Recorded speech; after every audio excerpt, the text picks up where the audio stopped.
Okay. All right. So why do you want to learn acrylics? That's what I want to know. What would make you want to learn acrylics? Peter, since you're the only one that hasn't worked with acrylics, why do you want to learn them?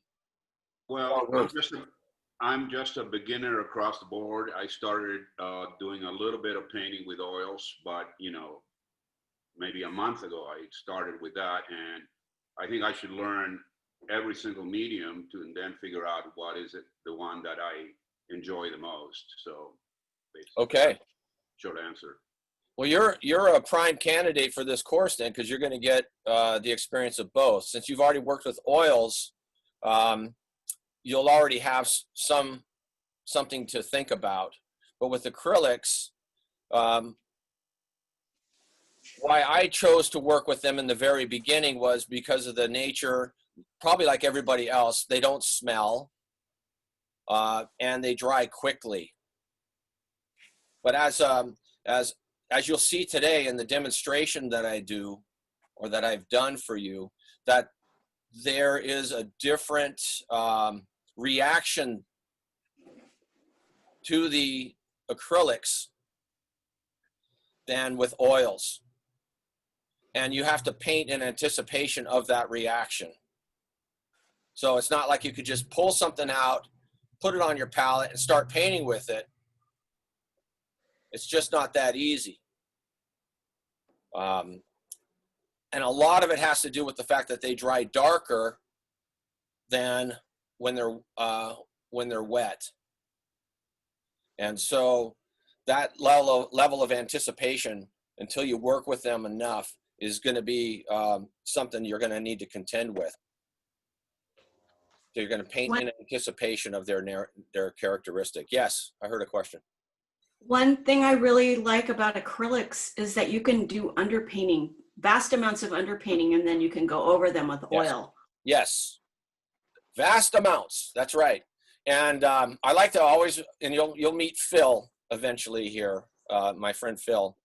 He paints with acrylics, and then he'll paint oils over the acrylics, which is what we are going to do in here as well, which is what you're talking about. And every painting that he has done that to, in other words, done his acrylic painting and then painted over the image with oils, he has sold every one of his images. So there's a certain depth and richness to a painting that has been readjusted by painting oils over the acrylics. Okay. The nice thing that you'll find with doing that process is that with the oils, you can work with more impasto. So if you don't know what impasto is the thickness and layering of the medium.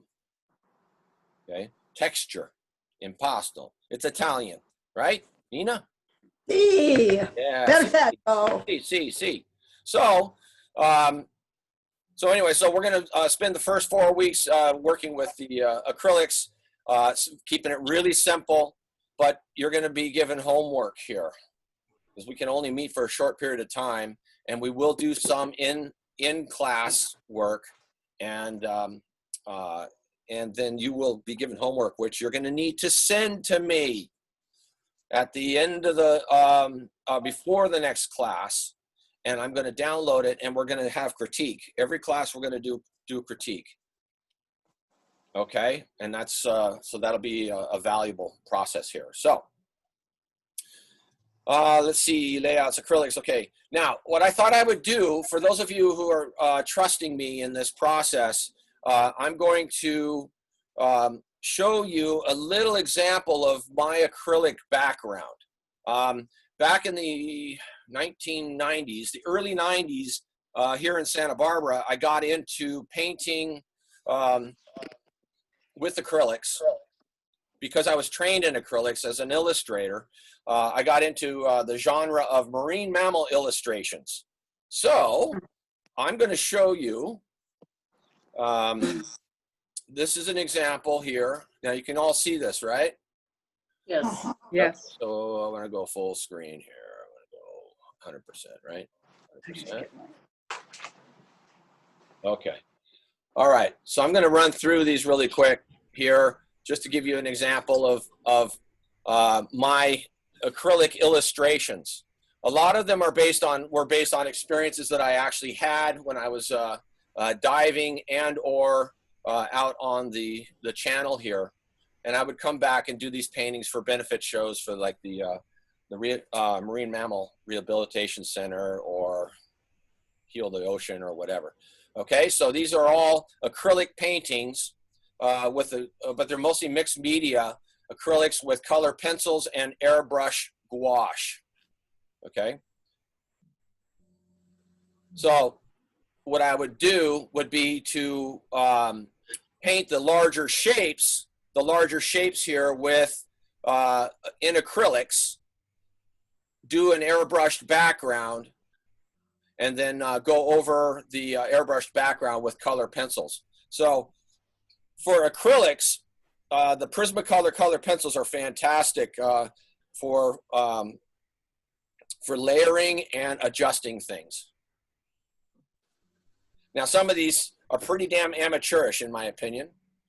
A lot of it looked like it's cut and paste, and it was, because I didn't know as much as I did 30 years ago as I do now. So, but I'm still showing these to you. These were made into greeting cards for a company in Colorado. Anyways, as a diver, I saw this imagery underwater, and I would just compose my my paintings to reflect the undersea world here. I think this is the very first one I did here, and I'd seen these humpback whales out in the ocean, and one of them came up and spouted, and it created a rainbow. So the rainbow doesn't really show up so well in this picture, but anyway, I came back and did this illustration. Beautiful. So the idea again was to create these images reflecting the teeming life that we have out here in the channel. Again, mostly acrylics, some gouache, and color pencil.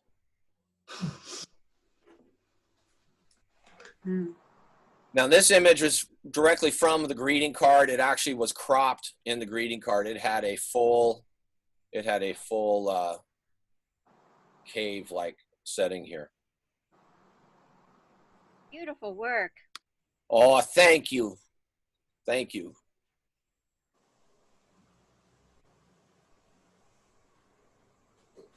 Narwhal. That's right. Narwhal. Narwhals. Are those acrylics? Yeah, these are acrylics. Ah.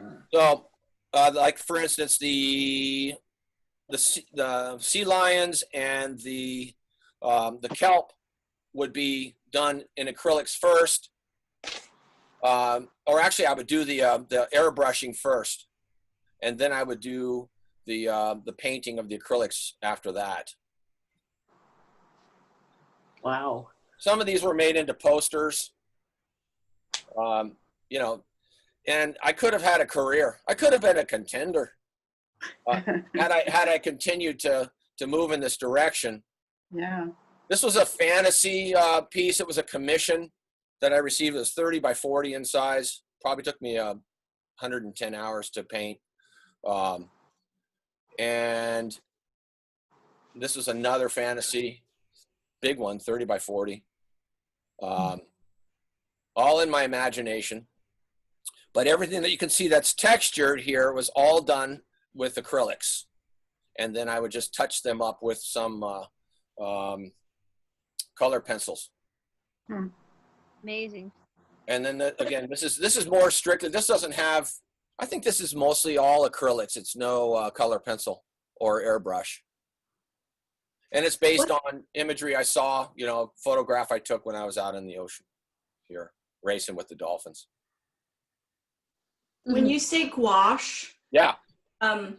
It's more chalky. Is it acrylic or watercolor, or what is it?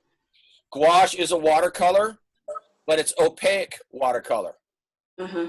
So in other words, the watercolors come out of the tube. They're a transparent variation of the pigment with water as the common denominator in the medium.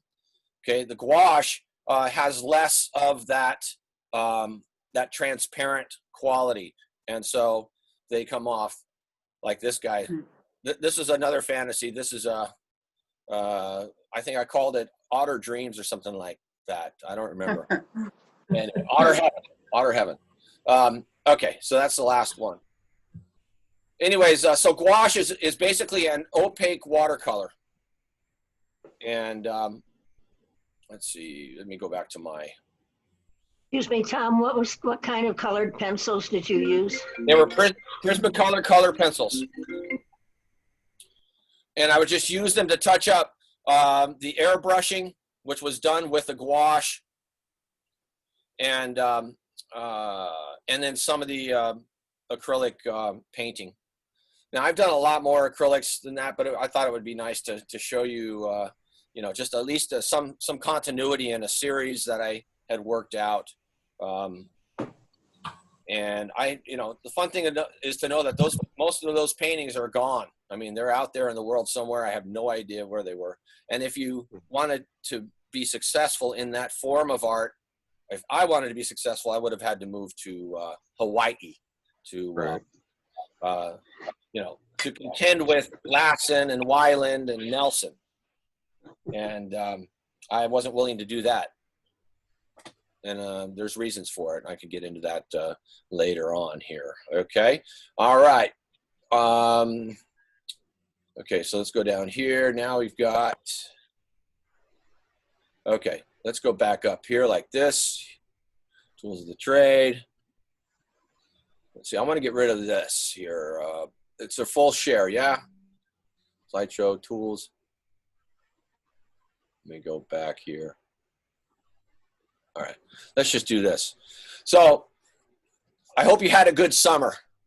This is an example of what my life looks like now. This is my workspace here at home. Not where I'm sitting right now, but I've taken over the kitchen for the purpose of demonstrations, filming my demonstrations for this this quarter, and then presenting them to you as well. And this is basically everything you see on here is what we're going to be dealing with in the next 6 weeks, from the blow dryer to the various brushes, okay, the sandpaper, the water bottle, the different mediums that we're going to use for these acrylics, and the reasonings for using different mediums, and then the palette. Okay, there'll be some palette knife work here as well, and of course my iPad here. Does anybody have any questions regarding the materials list that I sent out? Was there Yes. any issue with that? This would be a good time to speak on it. I don't have all of the colors like the azo yellow. Can you give us alternatives? Yeah, just you know, any yellow. Yellow medium azo is a Liquitex color. It's one of these brands here, Liquitex, and it's a transparent yellow, and it's kind of in between a cad yellow light and a cad yellow medium. Okay. On the cool side, then. I'm sorry. Yeah, it's a cool yellow. Yeah. Yeah.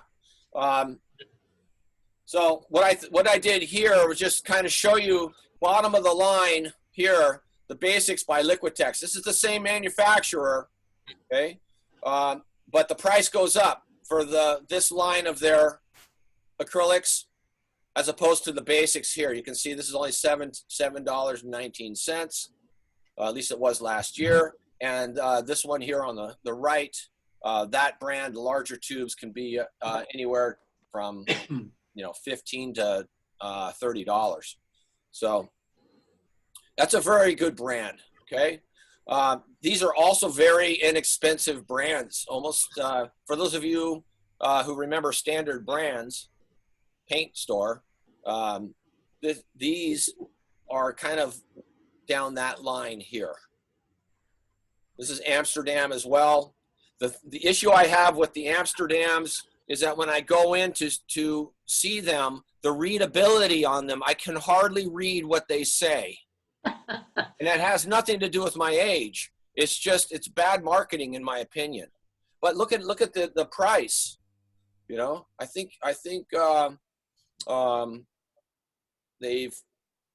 it's not a quality production presentation wise. Okay. I'm just putting this one on here, Art Advantage acrylic colors, alizarin crimson. I've never heard of them, but being the art professor, I am on the receiving end of many art supplies when people throw in the towel. And they say, I'm giving it up. And they give me their art, their mediums. Okay, golden. Now, this is I would think this is the top of the line material. My teacher, I think it was Dan McCall or Barry Jackson, used to say, if you paint like a millionaire, you will become a millionaire. So you get what you pay for. If you spend money on a high quality material, you'll have more success in the long run because they're designed to be more efficient. Okay, so these are two different brands of golden. These are the top of the line right now. The ones in the tubes, and these here are more liquid in form. Okay, they're more liquid. The ones that come out of the tubes have a little more, they're a little more solid. Okay, but both of them are just fine. Notice that this one here says transparent. Hear it? It's a transparent yellow oxide. So they're telling you already that what's going to come out of this acrylic bottle is going to have, you can have greater ease. Okay, greater ease to get you where you want to go. You can use it for influencing other colors by learning to just have a slight, what should we say, a slight bit of color over them. In other words, for glazing, this is what you would want to use, something that's a little more transparent. Okay, it's already like a watercolor. Okay, here the Prussian blue is not so transparent. You put that over something, it's gonna be more opaque and it's gonna cover what it is you're after. Okay, I've never heard of deco art, but it's wound up in my box, so I thought I would put this in here. This is another liquid form of acrylic. You could probably use it to paint more decoratively on furniture or things like, I'm not sure it could be used in ceramics. I don't think it can, but I don't know that much about ceramics. So this is another brand here. And then of course, Winsor Newton. Okay, Winsor Newton's also a real high quality acrylic paint. They're not in bottle form. They're not as liquidy, and they are more, what shall we say, thicker. Okay, so that's their brand. So between the Golden and the Winsor Newton, you're in good hands if you can go there. Okay, so back to Golden here. What I'd like everybody to make sure they have is a tube of this or a bottle of this. Golden puts it out. They also put out a whole line of acrylics called Open, and they're designed to stay wetter longer. So, all right. People choose to paint in acrylics because they're going to dry faster. But because they dry faster, you're opening yourself up to more frustration if you don't keep them wetter longer. So people who work in oils, like myself, those oils are more malleable over a longer period of time depending on the mediums that you add to them. And the reason why you add mediums mostly to oils, which you will find, is to get them to dry more quickly. Okay, especially in the beginning stages of oil painting. You want your oils to dry more quickly so you can manipulate the medium in a certain way. All right. So now with the acrylics, okay, so they're gonna come out of the tube and they're gonna start to dry the second they hit the air. So will oils, but it's gonna take a long time. All right. So once they start to dry, once these start to dry, you can't revive them. You can't add anything to them once they're past a certain point, and it gets really frustrating. Will oil painting medium work with acrylics or not? No, it will not. No, 'Cause- oil and water don't mix, except if you're using water-based oils. Oh, I tell you what, there are mad geniuses in the art world. They're mad geniuses. They keep, figuring out ways to get your money. Okay, they're trying to meet the needs of everybody, and rather than giving you just a simple formula or simple colors, they'll come up with a slight variation of something and give it a new name and put that on the shelf and get your money from you. So, bless their hearts. I mean, they can do that, and they're free to do that, but it doesn't need to be that complicated. So, all right, so back to this. Back to the open medium. This medium here, when you add it to your acrylics, it's going to help extend their life and make them wetter longer. Now, of course, you can overdo it. You can add too much of this, and it's going to turn them really wet and soupy and make them more transparent. So you've got to just use this sparingly, just a little bit. Or if you have a lot of money, you can go out and buy this whole brand of open acrylic colors, and they're basically going to be like working with oils. Okay, Liquitex, this is what I was trained with, was the Liquitex slow dry blending medium.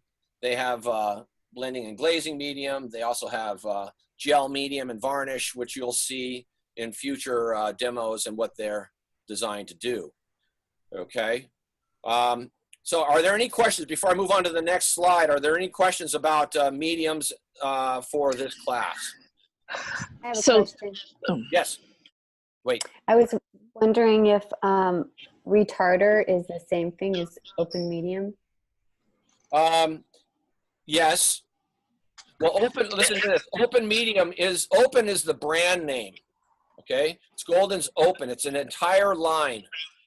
Golden Open colors, Golden Open mediums, Golden Open slow drying acrylics. Okay. So retarder is, the functionality is the same. I used to use that word. I used to work with the mentally retarded, and I can't use that term anymore. So the fact that you brought up retarder, political correctness doesn't allow me to say that anymore. So, Thomas? Yes. Yeah, I take it that it's one or the other. We don't need both. That's correct. Okay. Yeah, I could have listed a bunch of other mediums on here, which are going to do the same thing. One of them could have been the retarder. One could have been the glazing medium. All of these mediums that you add can be utilized in very, very similar fashion. I have a question. They're designed to break the. Somebody's got a radio on. I'm raising my hand.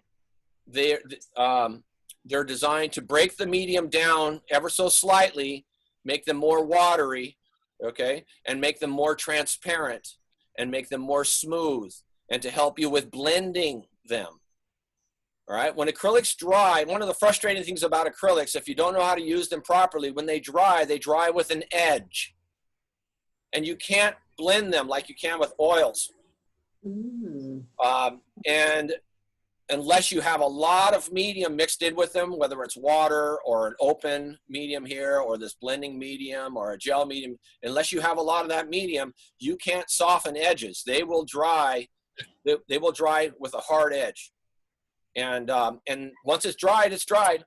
You have to either just keep going over it and trying to soften an edge and blend two things together, or get some gradation happening. But that's just the nature of acrylics. And one of the reasons why it's a pain in the ass to work with them unless you know what you're doing. Okay, and so that's also why I chose, when I was doing my illustrations, I chose to use acrylics, because as an illustrator, you want to get things done quickly, and they do dry quickly. But what worked for me was the mixed medium with the airbrush of gouache, another water-based medium, and the color pencils, so I can create a variety of edges and have things happening within my illustrations, because of the limitations of the acrylic as a medium. Okay, is I there have a question, Tom. Yeah. Yes. Yeah, just a quick question. Do you ever use a spray bottle of just water like Yes. Marcia Yes, does? it's coming up. It's coming up. Okay. I'm going to show you a demo. I Okay. have a question. Yes. Okay, so you have listed gel medium / varnish, extending fluid, glazing medium. So, and you said that they're all about the same. I Yeah. have the golden extending fluid, Yes. and I actually put it in a spray bottle, but And how did that work? good. But I haven't done it in a long time, so I can't tell you. Well, the Just reason put it why I in a said how did that work, because depending on the viscosity, the level of viscosity, that will clog your spray bottle. Yeah. Well, I have on here acrylic retarder, and it sprays. So Okay, good. I don't know how I got away with it. You said gel medium, right? Gel medium. Well, I was wondering, do we need gel medium / varnish? I think I have the extending fluid, which would be the retarder or the glazing medium. So Yeah. I guess I need you to. Yeah, I'm going to demo them. I will next week. I'll be demoing all of them. Okay. So Do we need all three? I guess is my question. no, you don't. I would just want you to have this here, the open medium or a slow dry blending medium. Okay. Okay. Either I one have a is quick- fine. You're gonna, what you don't, when you see the demos that I do, you'll be able to make your choice of like, I want to try that. Okay. All right. So you can go out and spend a lot of money, and there's like maybe 8 to 10 different mediums you could buy from all these different manufacturers that slightly tweak something and slightly say it's call it a different name. But you can get everything you need with just this or these two or a gel medium. All right. We only have 4 weeks in here. We don't have time to experiment with all of them. So I'm going to just kind of introduce you to what you're going to be needing. Okay. Thomas, And then you can make your choice on that one. All right. I have a question for you. All right. So 2 things. When you say it dries with an edge, you mean a literal edge? Yeah, You an know, edge. the You can thickness. see it. You can Yeah, see I it. just want to clarify. Yeah. And then I inherited some acrylic paint and some stuff from my daughter, who's an artist. And Fine. I have a gloss, medium, and varnish, a Liquitex. And That's so fine. the combination of the two is just, it's going to give me something that's kind of glossy and varnish it at the same time. Yes. Yeah. You could use it as a final varnish, and you can use the gloss, medium, and varnish as a medium to, again, give you some viscosity, extra viscosity to your paint. Thank you. All right. Sure. All right. Brushes. So these are the different brushes that I use for acrylics as well as oils. You've got 2 different types of flat brushes here. You've got a short flat. You've got a longer flat brush. Okay. This is a round, and this is a filbert. Okay. Filbert is just like what you see over here, but it's got kind of a rounded edge there. All right. See, I think I even put, oh, look at that. I even put the names down below it. Wow. Man. Okay. Ready for the first lecture demo? Here we go. Hi, everybody. Now I'm going to show you the best way to keep your acrylics wet or wetter longer, period. I'm going to go for the old school technique that I learned a long time ago in college. I just took this typical butcher tray, just like this. You can tell it's got miles and miles of acrylics on it. I've had it since probably 19. Oh, sorry about that. Hi, everybody. I'm sorry about that. Now I'm going to show you the best way to keep your acrylics wet or wetter longer, period. I'm going to go for the old school technique that I learned a long time ago in college. I just took this typical butcher tray, just like this. You can tell it's got miles and miles of acrylics on it. I've had it since probably 1984, made of plastic. And the way we originally learned it, and it's good to know just in case you find yourself without a contemporary, more efficient palette, which has a lid on it, all we would do, we would take the tray like this, take a little bit of water, put some water down like so, okay? Kind of saturate the bottom of it. We would take paper towels like this. You can see the paper towels start to absorb some of that water, okay? Then we would take some vellum or some tracing paper and put that on top. And that was the beginning of our palette. So now you can see what happens is that the water barely saturates the membranes of the vellum or the tracing paper, and is going to help, without becoming too moist, it's going to help keep the acrylics that are to come, keep them from getting too soupy or too wet.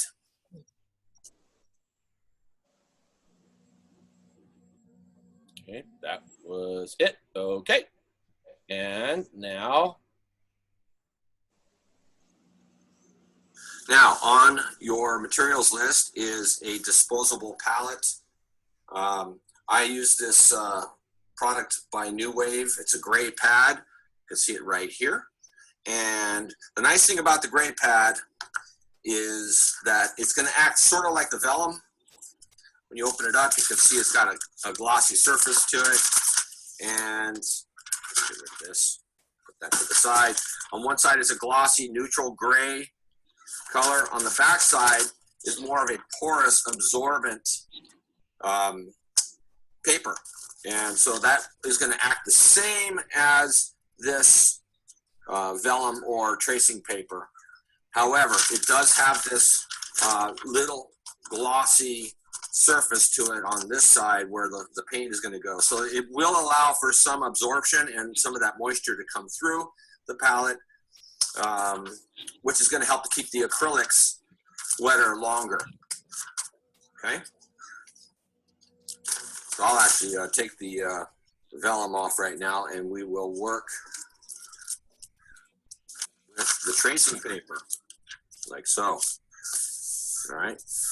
Get it nice and flat here. The only thing I don't really like about this gray tracing paper that is, or the gray palette, is that you'll see that the edges, as it absorbs water, it starts to fold up, where the tracing paper doesn't do that. So it's kind of a bummer. But it is a nice, even and smooth surface, neutral gray, which is going to help you to see your colors a lot more clearly and easily.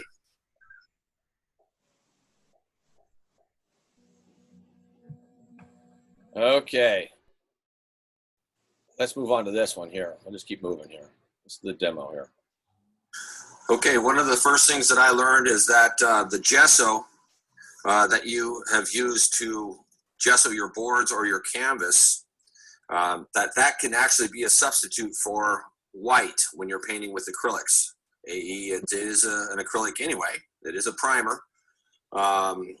And so you could use either one. So if you ever find yourself without white acrylic paint, you can just use gesso. Okay, so as an example, I put some titanium white here, some Liquitex heavy body, just because I have it.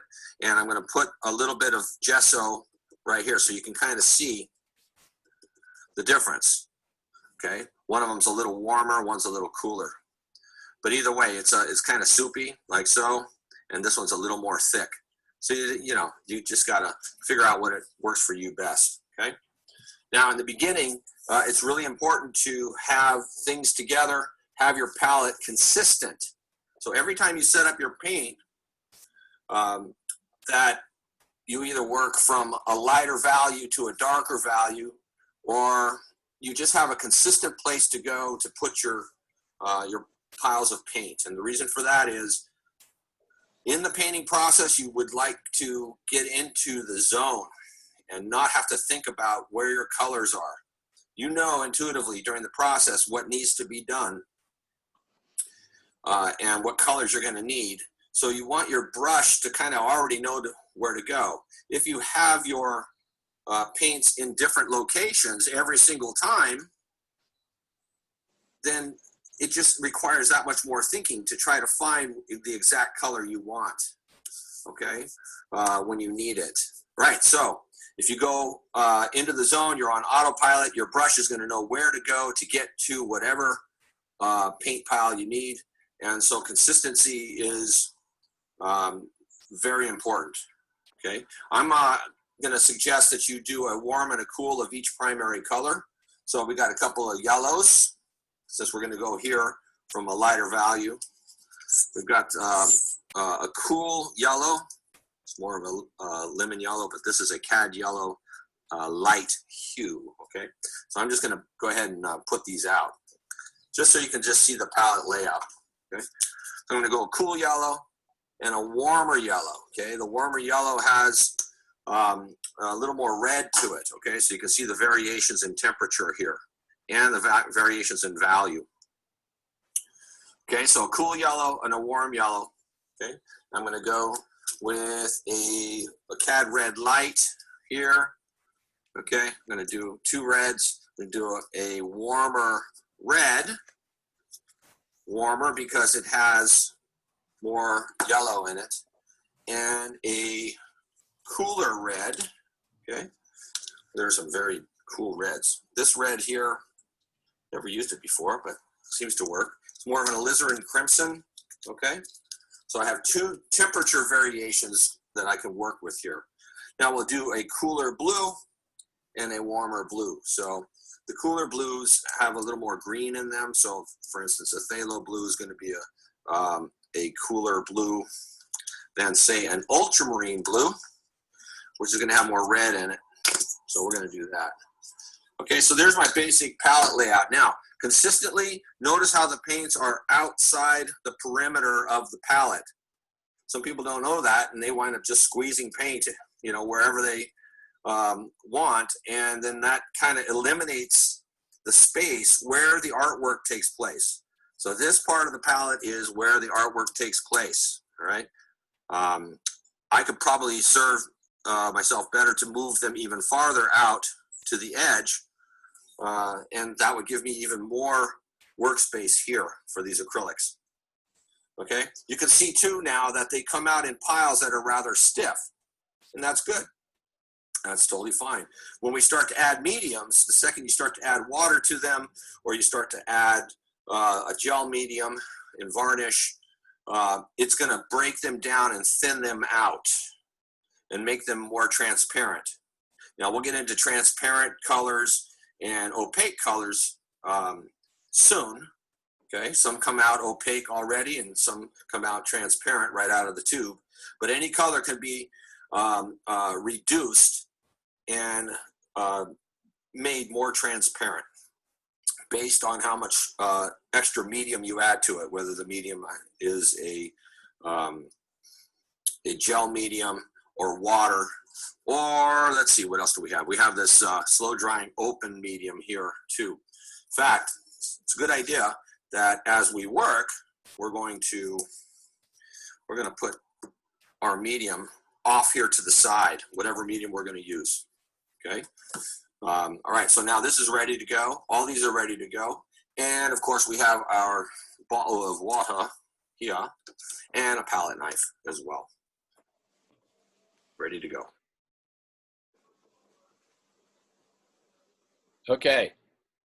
This is about as simple of a palette as you need right here. Okay, you don't need anything else other than these colors. So when you go to the art store and you see rows and rows and rows of all these variations in hue of blues and reds and yellows, and then you see their complements of greens and violets and oranges, etc., and some earth tones. They're all slight variations in color. Seriously, especially for this course, all you need are these colors, okay?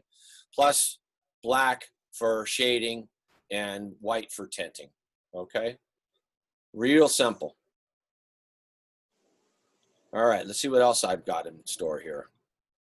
One of the things you need to remember about painting with acrylics is that they're designed to dry quickly.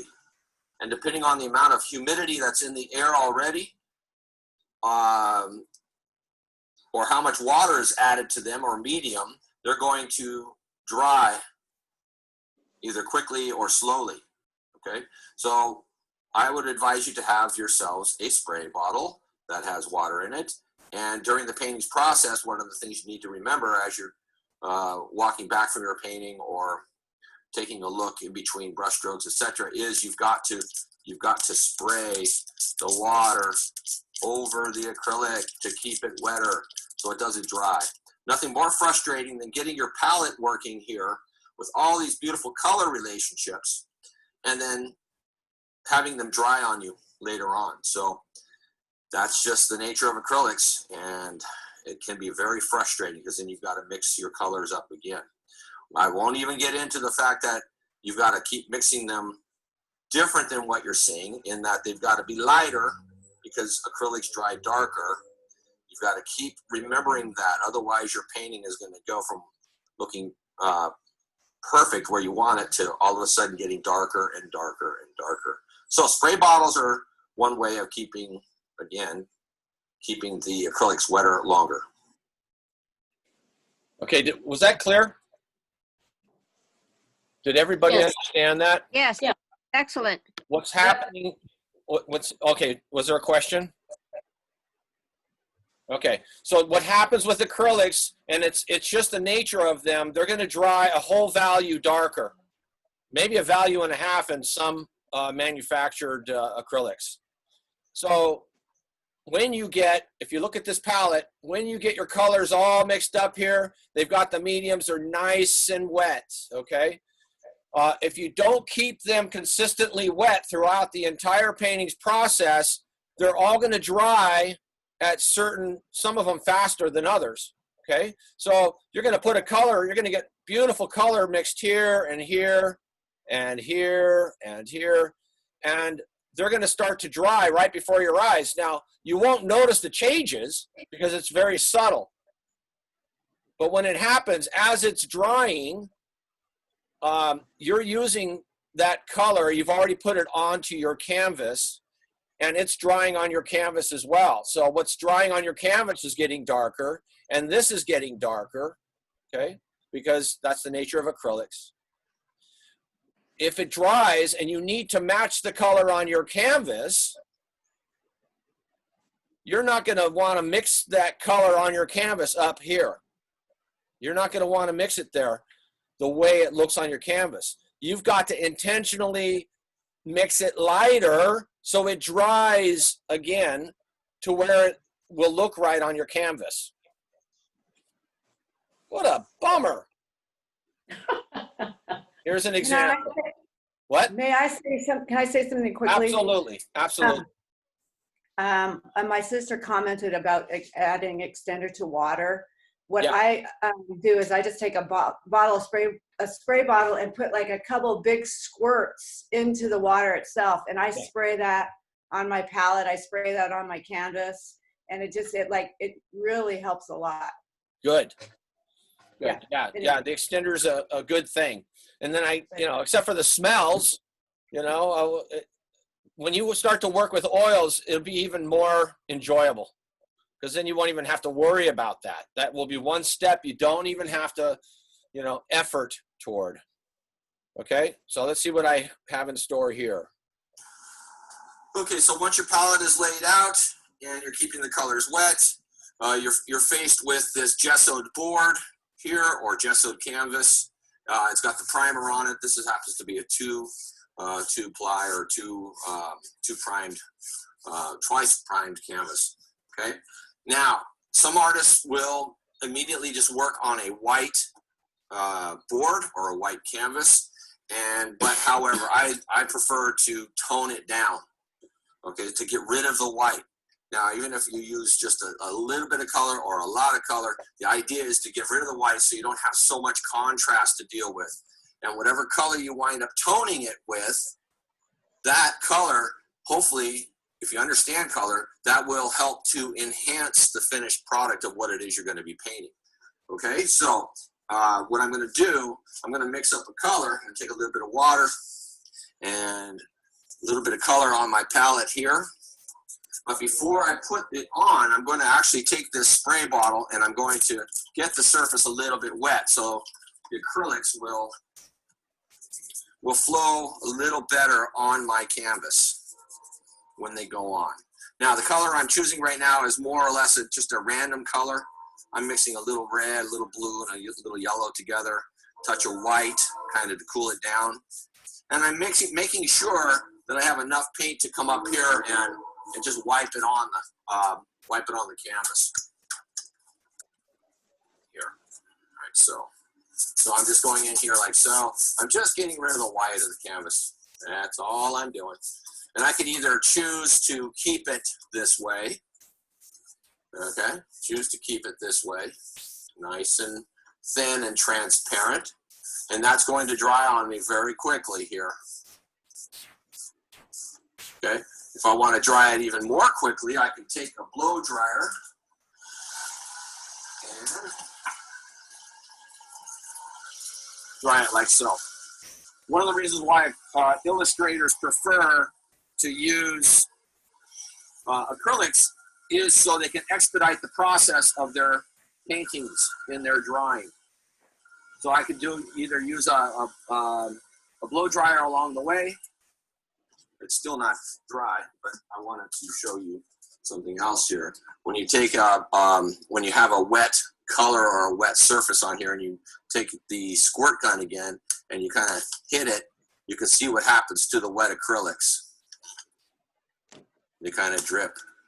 And that could become a very interesting pattern for a background if you so choose. So while that's drying, or running and drying, okay, if this winds up being too dark while it's wet, you can take your paper towel and just barely hit the surface like so, nice and evenly, okay? All right, nice and even. And you can see that it has a nice yellow, even tone to it. Now, when I hold up this, you may not be able to see this in the recording, but when I hold this up to it, you can see this white gesso now, in comparison, is much lighter and brighter and cooler than this color now. So again, the reason for toning something is to get rid of the white, right? So I can hold my finger up here, I can put white, I can put white on here like so, and now you can see the contrast. So I have somewhere to go in the future as far as the contrast is concerned. I can move lighter, brighter, and cooler in the direction of white. Whereas if I'm working on white, I don't have anywhere to go beyond that. So, all right. So that's how we tone a canvas. How's that? Great. Okay. Good. It's good to know. Now, one of the sorry, there's a train going by. I live near the railroad tracks, obviously. Okay, so the whole principle around toning a canvas before you start to paint, the reasoning for that has to do with some sophistication with color and harmony, and knowing where you want to go with your painting. So sometimes you can tone a white gessoed board or canvas with a color, or you can gesso cardboard or a watercolor paper, or in this case, what I'm showing you right now is a piece of masonite, which has a really nice color. It has a nice tone to it. So rather than spending my time gessoing, I could take a clear gesso, all right, and I can place it over this. And so that's what this next demo is about here. Okay, so to continue on with the reasoning behind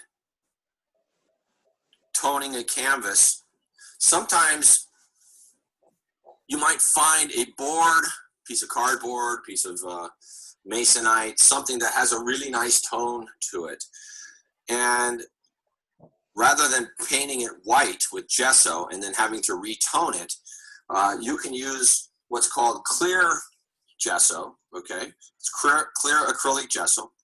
And for instance, here is the back side of a untempered masonite board, okay? I've already gessoed this side 3 times, okay? But here is the untempered side. So I really like this, this color. So how can I preserve that color if I decide I want to paint on it? All right, so that's why they created this clear gesso here. And so what I'm going to do, give you an example, is I'm going to take a little bit of this clear gesso, just like so, okay? And I'm going to wipe it on the surface. And one thing you're going to notice is it's going to go on rather opaquely, okay? It's going to, and again, it's because it's hitting the air, it's going to start to dry. I can already feel it drying here. Okay, so I'm going to hit the back of it like so, and you're thinking, well, what's so clear about it? It goes on opaque, or semi-transparent, I should say, and then it dries relatively clear. You can water this down as well if you want to allow for even more transparency. So this is one coat of this clear primer gesso, okay? All right, so what I'm going to do now, I'm going to show this to you, okay? You can see it looks rather milky, all right? All right. So this is what it's going to look like when it dries, okay? You can see it has dried relatively transparent. There's still some milkiness to it, okay? But it's going to give me a more consistent tone.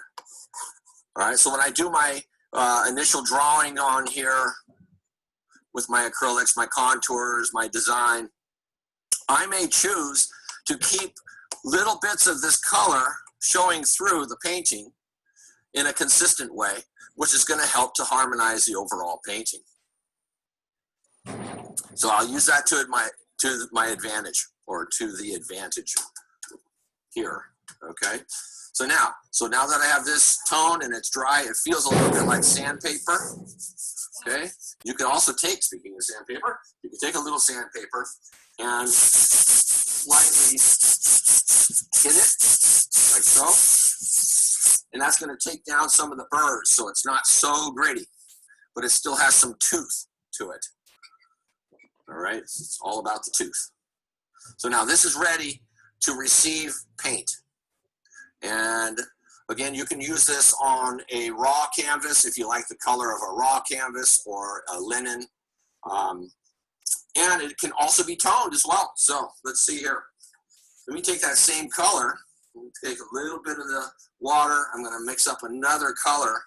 See if I can influence it ever so slightly. Little red, little yellow, a little bit of ultramarine blue. Okay, a touch of white. Okay, so I'm going to see what happens to this white milkiness of the transparent color. I'm going to see if I can this direction a little bit. You can see how it's toning it ever so slightly here.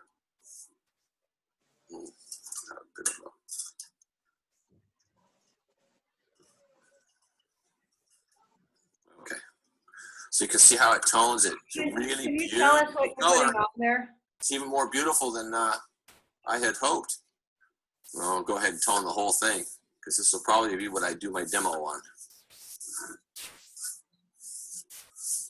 Okay. So it was just a transparent wash of acrylic color and water that I used. In fact, here is what I used on my palette right there. Just a transparent color. And I just added that right to Here, like so. Okay, was there a question? Was there a question? That is just what you put on again off the palette was just your acrylic paint and water. Yeah, it was just a wash. In other words, it was probably 95% water and 5% color. That's all it was. So I kept pretty much, as you saw, I kept the that tone. Let's see, I kept that tone in the end, or just a slight variation of it. Okay, slight variation. It's still pretty much the same color of the original board, but it's a little smoother. I mean, I could have used any color at that time if I wanted to, but I wanted to preserve the original tone, so you can see it right there. So again, this is the nature of acrylics, and all I'm doing is preparing the space, preparing the board to receive what's to come. And now, rather than painting strictly straight on top of this, which this color is kind of a cool grayish brown, brownish tan, cool grayish brownish tan. Now it's kind of a warmish yellow brownish tan. But either way, these colors are now going to influence every color mass that's to come. All right, so you guys just got a little lesson in color and a little lesson in clear gesso. And so, you know, the nice thing about acrylics, though, is that you can paint on just about any surface. But if you're going to paint on a certain surface, it's good to have a ground. And if you don't mind painting on white, because you're going to tone the white, that's fine. You use your gesso and then you tone your gesso. But if you want the color of your surface that already exists to be an integral part of your painting, then you can use your clear gesso. Okay? All right, are there any questions on that? On the white side, you toned that, you had 3 coatings of the white gesso, which is what, you know, or this one, I guess I really have two coatings. Yeah, I only had one of the clear gesso. Yeah, yeah. But it's using acrylic paints, it's okay. You can consider that a final setup for painting. Well, anytime I've ever used a clear gesso on a board, I've only used pretty much one layer. That was a good layer, but it wasn't thick. Like, I mean, sometimes I've put four coats of gesso on a canvas or a board, and that's a personal preference that we'll talk about more when we get into oils and the reasonings behind that. Because that kind of painting with oils, I want a certain depth to the medium and to the expression that is about to come. So I'll give more body to the canvas or board if I'm going to paint in oils. The acrylics, I don't really care. I don't really paint in acrylics that often anymore, especially on boards. You know, it's and you see what happens. See how even the clear gesso, the thicker the clear gesso, it's still, you can still see it. I mean, it's not 100% transparent. It's more translucent. So, you know, I'm just giving this to you as a tool to make sure if you're going to paint on a surface of any kind, if you want it to last longer, you need a ground. You need that primer. Okay, so now you have a choice. Well, I either get rid of the ground and paint it all in white a few times, white gesso, or I use my clear gesso to preserve some of the color of that ground that already exists. Do you use the same technique for painting oil on top of the masonite with the clear gesso and an acrylic topper? Do I? Yes. Yeah, I would. I would. Okay. Yeah, it's rare. You know, I maybe have a handful. Maybe I've done a dozen paintings that on masonite like this for my oils. And I'll just make sure that, you know, I see enough of this color coming through. That's the only reason why I would use it, is because I want that, you know, that color as an integral part of the final painting. I want it showing through in little bits and pieces in different areas. And whereas if I didn't have that primer on there, the oils will soak into the masonite and eventually deteriorate the masonite. So the reason for priming in general anyway is to create that barrier between the medium and either the cotton or linen or the masonite that you're painting on. Also, masonite, untempered masonite has less formaldehyde in it than tempered masonite. Tempered masonite has a lot of formaldehyde in it. And if you don't have any sort of a ground barrier or primer over it, over time you run the risk of that formaldehyde working against you and deteriorating your paint from underneath and outward. So the clear gesso and the acrylic gesso are functioning both as a size, as an isolator, and as a ground. Yes, that's correct. Yeah. So, yes. Yeah, I have a question about, I noticed in the video that there was a lot of water. You said 90% water and I noticed there's a lot of water in the palette, you know, when you mix your colors with the water to tone your board. Yeah. Then you're going to start painting. You want to get rid of that water in your palette, or how? I mean, that would be too much water for painting, right? So. Yeah, you could overwhelm that amount of water with more paint, okay? Or you can take your paper towel and dab it dry. Okay.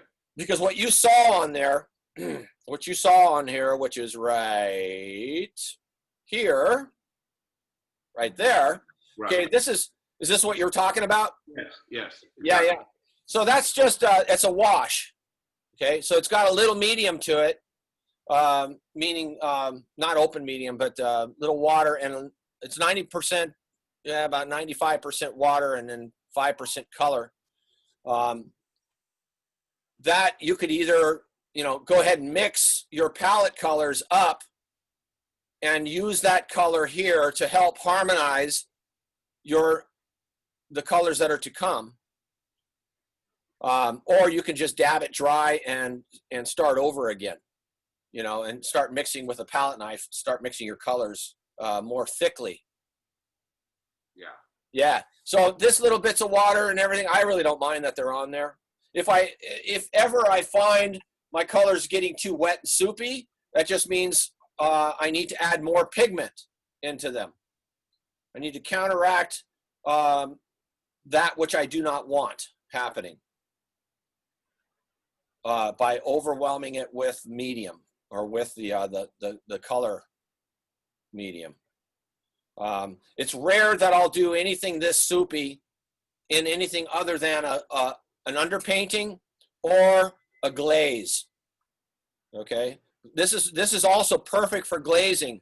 So for instance, if I had a painting that I thought was done, but it still wasn't quite harmonizing to, you know, a certain effect, like the blue of the sky might be too blue, or the you know, the purple of the mountains are too purple, or you know, the yellow of the sand is too yellow. It's like not harmonizing altogether.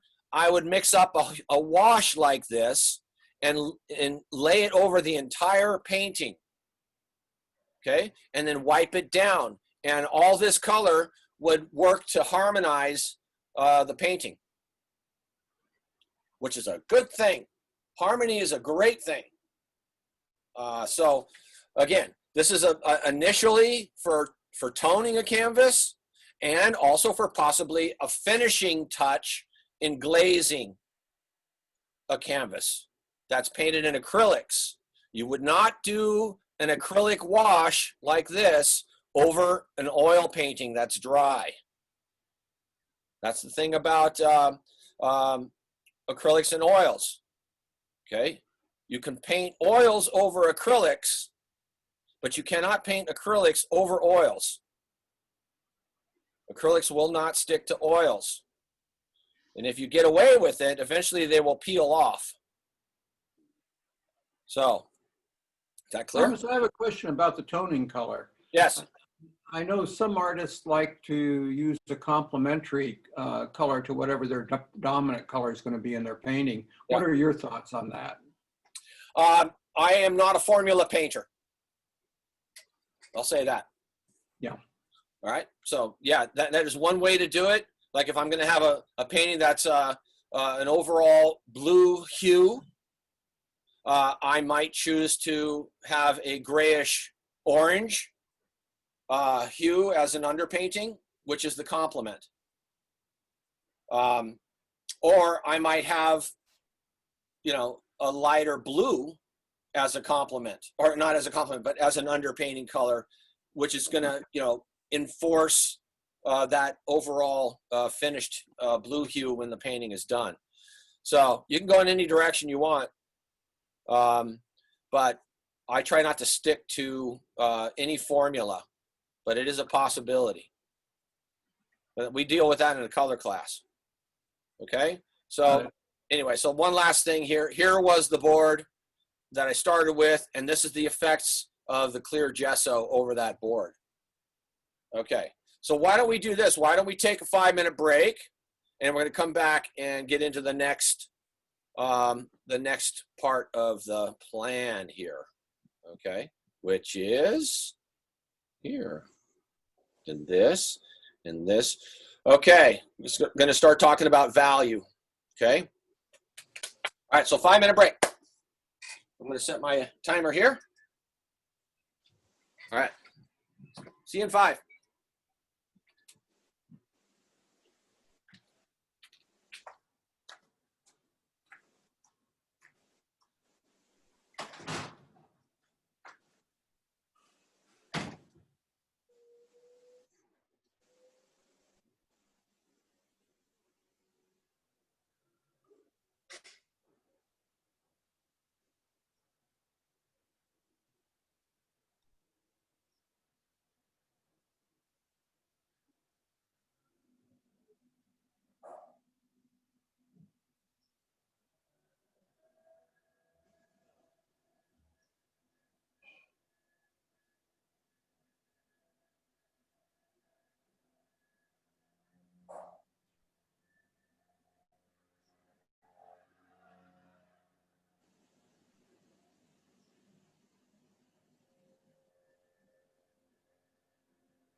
Okay, so you want to become an acrylic painter, you want to really understand acrylics, you got to understand value.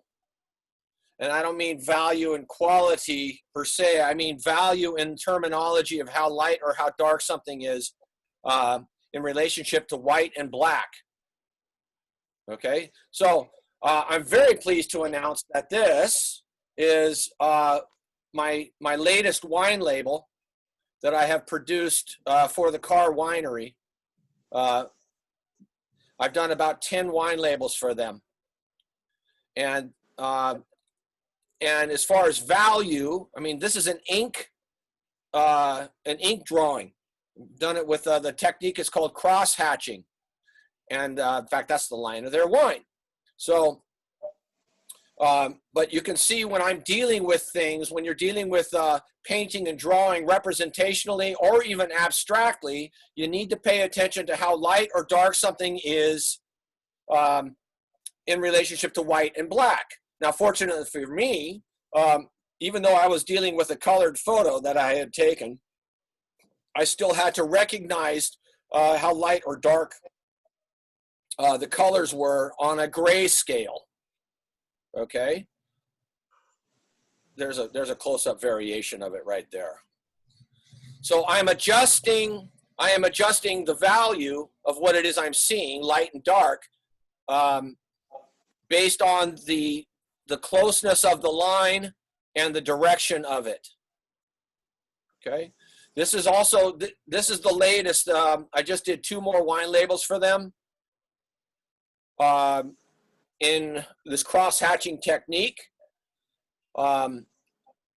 These have yet to be produced, but the wine is being made right now. It gives you an idea of the size of them and the texture and the technique that I use to get something to look lighter or darker. I'm constantly looking at value and value relationships. This is the second of the 2 that I did last week. Took me about 9 hours to do each one of these. Drawing glass is a pain in the ass. I mean, it's about 10 inches in size, but it'll be reduced to about 2 inches, if that. So, okay, now value. In acrylics, this is the nature of acrylics, okay?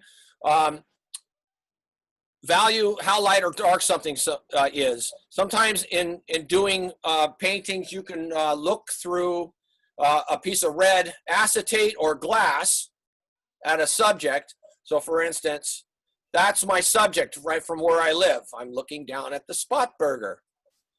Okay.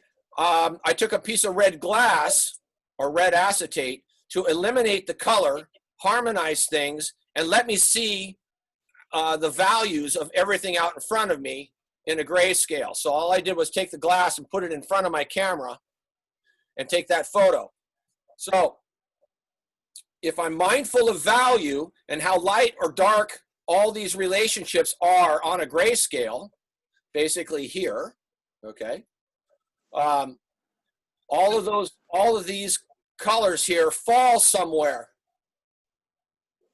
on this grayscale here. This would represent pure white, of course, and this out here would be pure black. All right, so as an artist, if you're going to paint, I can't stress enough to understand value and make that one of your goals, to really nail it, really nail them down, to try to find, you know, how dark this tree is in relationship to this car, or this shadow is in relationship to the street, okay? Or things that are lighter in value, like up here, the crosswalk, this white. Okay, well, is it as white as, say, here? It actually looks whiter, doesn't it? But look what's next to it. It looks whiter because it's surrounded by something darker. Here you don't even see it, okay? All right, now, this is one thing that I want you to all pay attention to as well. When you're painting, say you've got a photo, or you're looking through your camera, you can take the picture, you can go on your settings to edit, and you desaturate the picture. By desaturating it, you take away the chroma of the picture. The chroma meaning the pigments that are vibrating, reflecting back to us the colors that we're seeing. Okay, so you desaturate, you take away the color, make it more of a black and white patterned image. Of course, this is representational, okay? We can recognize what's going on here. But when you desaturate it, you're just giving yourself an idea of what's going on here and where they all fall. Now, the reason why I'm showing this to you is because you could go ahead and you can mix up, you can say, there's my image. I'm going to do what's called a monochromatic painting of it, or monotone painting. Or if you did it in black and white, it would be called a gris-side. A gris-side. Okay, you can do that. That's fine. But with acrylics, you can't just mix up all these values and grays and black and white and tones and expect it to look exactly like you're seeing. Why? Because acrylics dry darker. So if this is what you're seeing out there, and you recognize this value here, for instance, of the car, maybe here, and you mix that color up, or that value up, and you put it down on your canvas over here, it looks just perfect when you start. But when you walk away for 5 minutes, you come back, it's all of a sudden going to be here.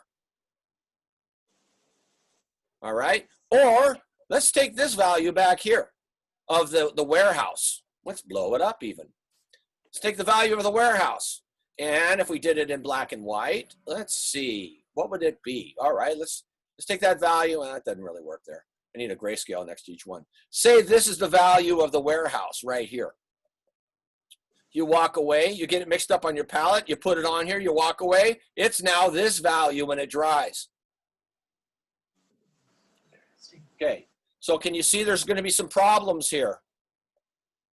If you mix things up in acrylics exactly how you're seeing them, which I don't blame you for doing, which is one of the reasons why I love painting with oils. If you mix things up the way you're seeing them as you're painting, all the paints are going to start to dry darker and darker and darker. So now, before I move on to the next thing, because I'm going to show you a little demo here.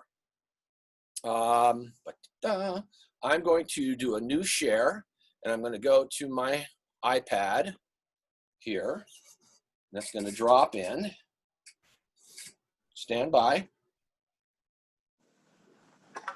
Okay, I'm going to go to gallery, and I'm going to go to here, and I'm going to go to here. Wait. Okay. Cancel. All right. So this is the nature of acrylics that you're going to see here. There's my grayscale. Now we're going to work dark to light. Okay. I could even do it. I can do it this way if I want to. This is fun. All right, let's do it. Let's do it this way. Okay. So again, one of the things that you're going to ask yourself about when you're starting your painting is, what value is it? All right, what color is it you're looking at? What value is it? So again, with acrylics,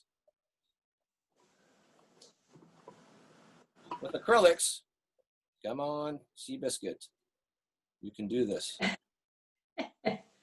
What's going on? Oh, I don't know what's going on here. With acrylics, I'm going to have to use my finger or something here. It's working. Stand by. Thomas, can I ask you? Yeah. Does gouache dry darker as well? Excuse me? Or lighter? Gouache dries lighter. Okay. And watercolors dry lighter. Yeah. So you have to work opposite. You have to paint them darker so they dry where you want them to go. Acrylics, you have to paint them lighter so they dry where you want them to go, which is darker. Okay. Here's an example here. All right. All right. Now we're moving. Okay. So, for instance, if you have a good way to look at things is understanding that in a value scale of dark, mid, and light, they call it low key, middle key, high key. Okay. Low, mid, high. All right. These are the lows from 1 to 3, 3.5. Those are the lows. Okay. Mid value range is 3.5 to 6. Okay. And then a high value range in harmony is from 6, 6.5 up to 9 or 10. So all of a sudden, what it is you're looking at, you're being quested to come up with an answer on what value that color node is. And a lot of times it's in relationship to what's next to it. So with acrylics, if you have a value that you're looking at that's, say, here,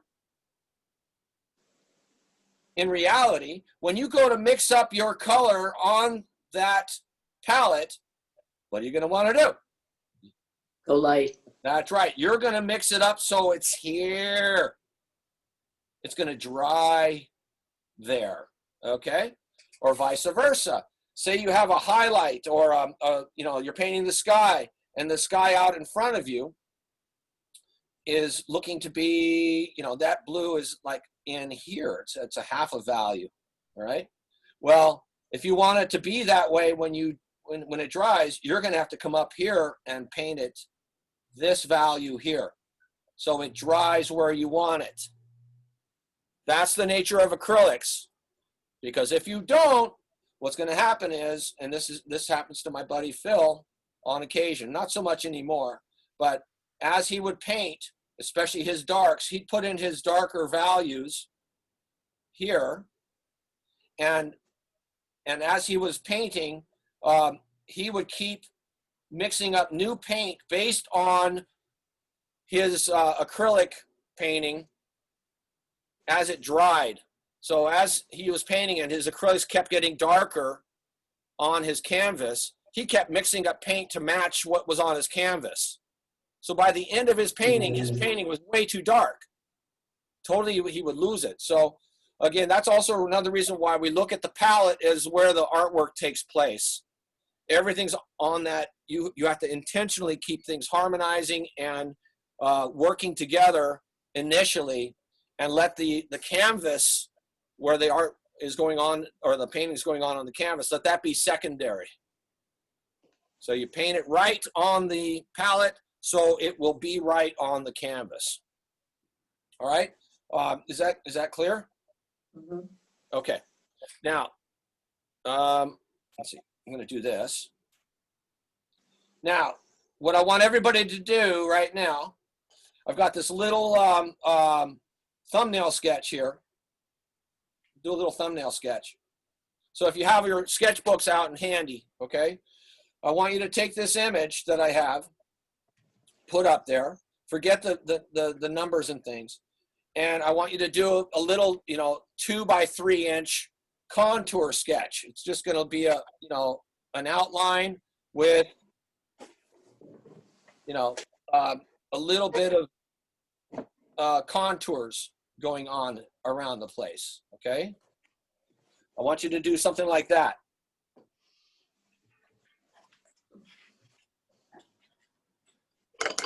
I'll give you about 2 minutes. I don't want any shading. I just want the outlines.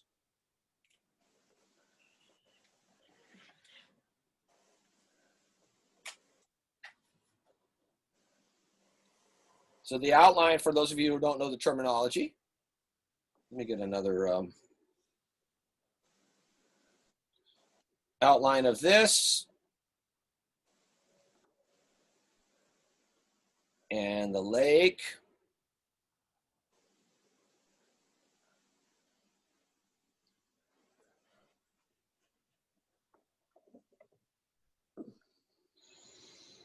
That's basically all I want. What I'm doing is I'm asking you to do the design, and we're going to decisively pick the value structure within the design and simplify it down to no more than 5 values, which is why now you see the 1, the 2, the 3, the 4, and the 5. So 1, of course, is going to be the darkest value that you're looking at.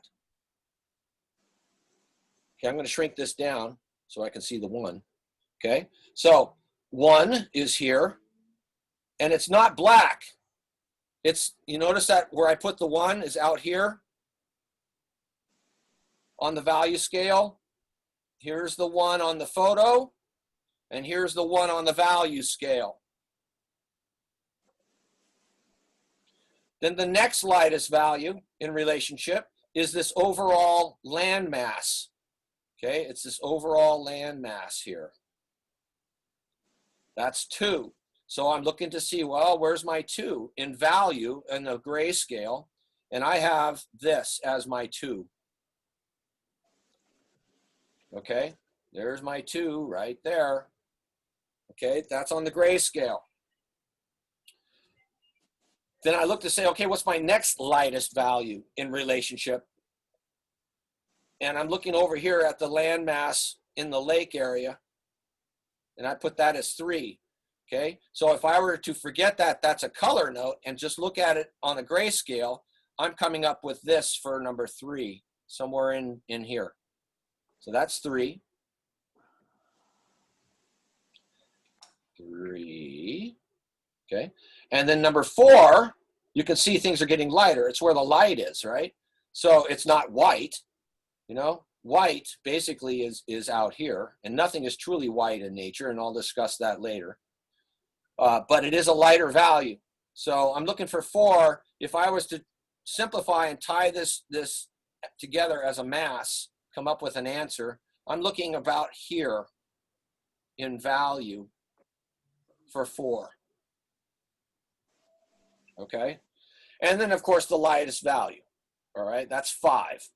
Now, there might be umpteen hundreds of values going on here. Okay? There's a lot of values, a lot more than 5.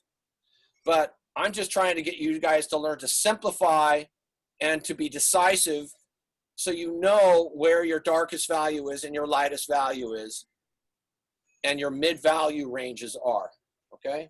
So now 5, of course, is where the clouds are, right? And what did I put for 5? Where's my 5? Oh, it's out here. Look at that. Here's my 5 up here. It's not pure white. It just looks pure white. But it's not. It's a gray. So nothing is truly pure white in nature because white reflects everything around it. That's why when you go to a paint store, you're going to find over 400 shades of white.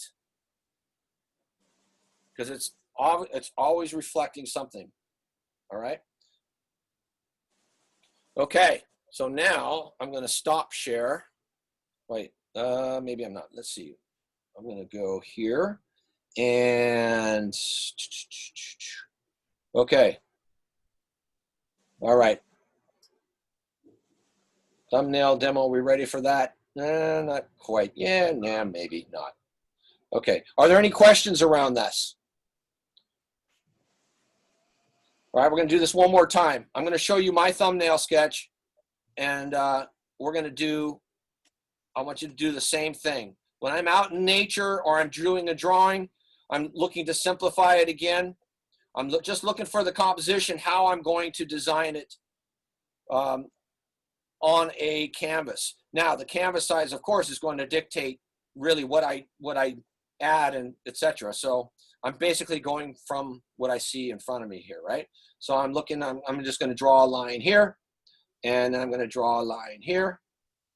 And then I'm going to come up here and I'm going to draw a line down to here. Now I'm going to draw a line here. I'm always seeing where things are coming together and they're relating. At this stage, I'm not worried about value per se. I'm just working to get the overall design working. There's a thumbnail sketch right there. Oh wait, I forgot. We've got a path here. All right, so there's my thumbnail sketch. The reasoning for thumbnail sketches and doing your paintings is to plant the seeds on how to make a better painting or a better drawing. It's getting you, with the restrictions of the format, it's getting you to understand the composition so you can work to change the design if you want. You can eliminate things or add things. right? So the thumbnail sketch is like drawing a roadmap for the subconscious. So when you go on your trip, you kind of already know what to expect as far as landmarks, etc. All right, so everybody hopefully has done a thumbnail sketch now. Okay. Now, we're gonna go back. All right, new share. All right. Everybody good? Yes. Okay. All right. So this, for those landscape painters out there, this is going to be an opportunity for you to paint that image that you just saw. Okay. I do know that there are some abstract painters in here, and I'm going to give you an assignment as well. And or you can do either one. So this is going to be one of your homework assignments here, is to either take a screenshot of this, or I will be sending this video or a link to the YouTube of this video to you, and you will be basically painting this painting in acrylics. Okay. All right. Now look what I did. Wasn't that nice? I gave you a desaturated version so you could see the values. You could see how dark this is now, or that is, or here. Your mid-value ranges, okay? And then your lightest values. Look at that. Doesn't that make it easier? In fact, Is that Convict Lake? Yes, it is. It's where I was last week. It was unbelievable. Yeah, Anyways, no, I know. I said great. Too bad there weren't any fish in the lake. Anyway. Okay, so now you imagine that grayscale that I had shown you, okay, the dark to light grayscale. You can see how all these grays are, have variations now. They're on that grayscale. So if you pay attention to where they are on the grayscale in relationship, you're going to be looking at your dark and what's next to your dark here, and what's this value next to this, and what this value is surrounded by the values of this. This shadow pattern here, why is that a value that's similar to up here? Or what's next to that? And then what's next to that? And this highlight here. And then look at how light the sky is here in grayscale, up to, these clouds here. This value here is very similar to what's going on down over here. Very similar. But it looks darker because you've got these white notes next to it. Okay. We'll get into the theory of relativity eventually here.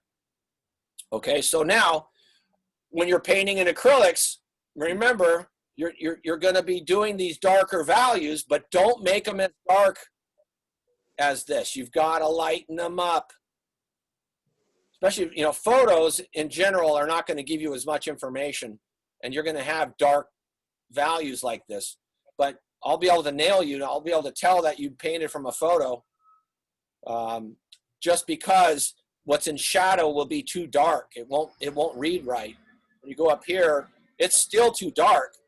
In reality, there was reflected light in here. I could see into the shadow. Or this was not as dark. You had reflected light from the sky bouncing into the backside of that tree back there. Again, that's the limitations of photography. So you never want to make your dark values as dark as they are. You want to lighten them up, and vice versa with your highlights. You don't want to make them as light as they are. You want to darken them down. When you do that, you harmonize things. Okay, you harmonize the value range within a painting. Okay, we did that. Okay, principles, the relativity, dark to light. Okay, we value both directions. Okay, I'm gonna do this, go here, and all right. So we're mindful of acrylics now, okay? This is all about acrylics and learning to see color and value at the same time here. Okay. All right, you're all still with me, yes? Everybody say yes. You good? Yes. Yeah. All right, some of you have seen this before. All right, Yes. so to make a better painting, understanding acrylics, you know, because of everything is relative to what's next to it out in front of you, the principle of this particular formula and example is A and B, they look quite different in reality to our eyesight.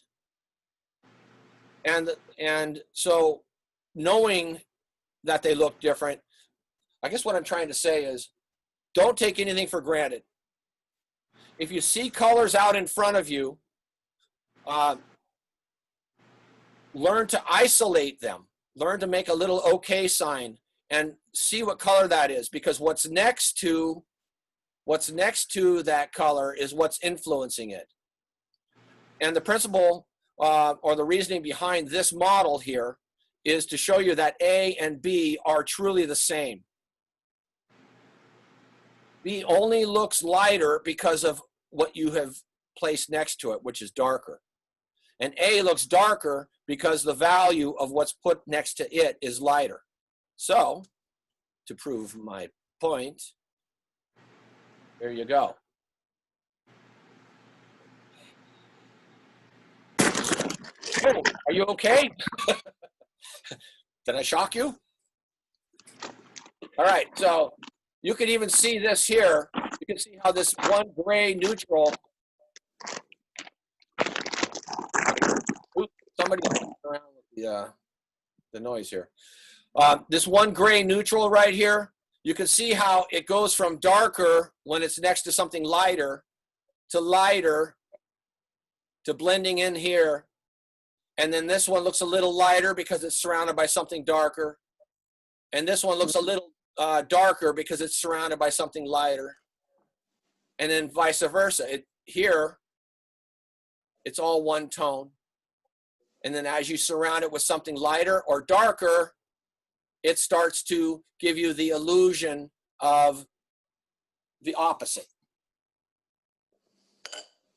Okay, so everything in painting is relative to what's next to it. So as you're adjusting your acrylics, as you're painting your still lifes, as you're doing your abstract works of art, pay attention to the values, because you can actually manipulate a painting in that way. You can mix up a color that has this value, okay? And you can place it in different areas around your painting, and it will look different based on what's there. But that same color can be utilized as a tool to harmonize a painting. All right, here's another example. All right, the values of acrylics and color in general. Here's an example. Whatever you surround your value with or your color is going to alter how it looks. Here's the same color in 3 different modes. Notice how dark this one looks here and how light that one looks. Let's see if I can do an annotation here. Let me get spotlight. Okay. Okay, that didn't work.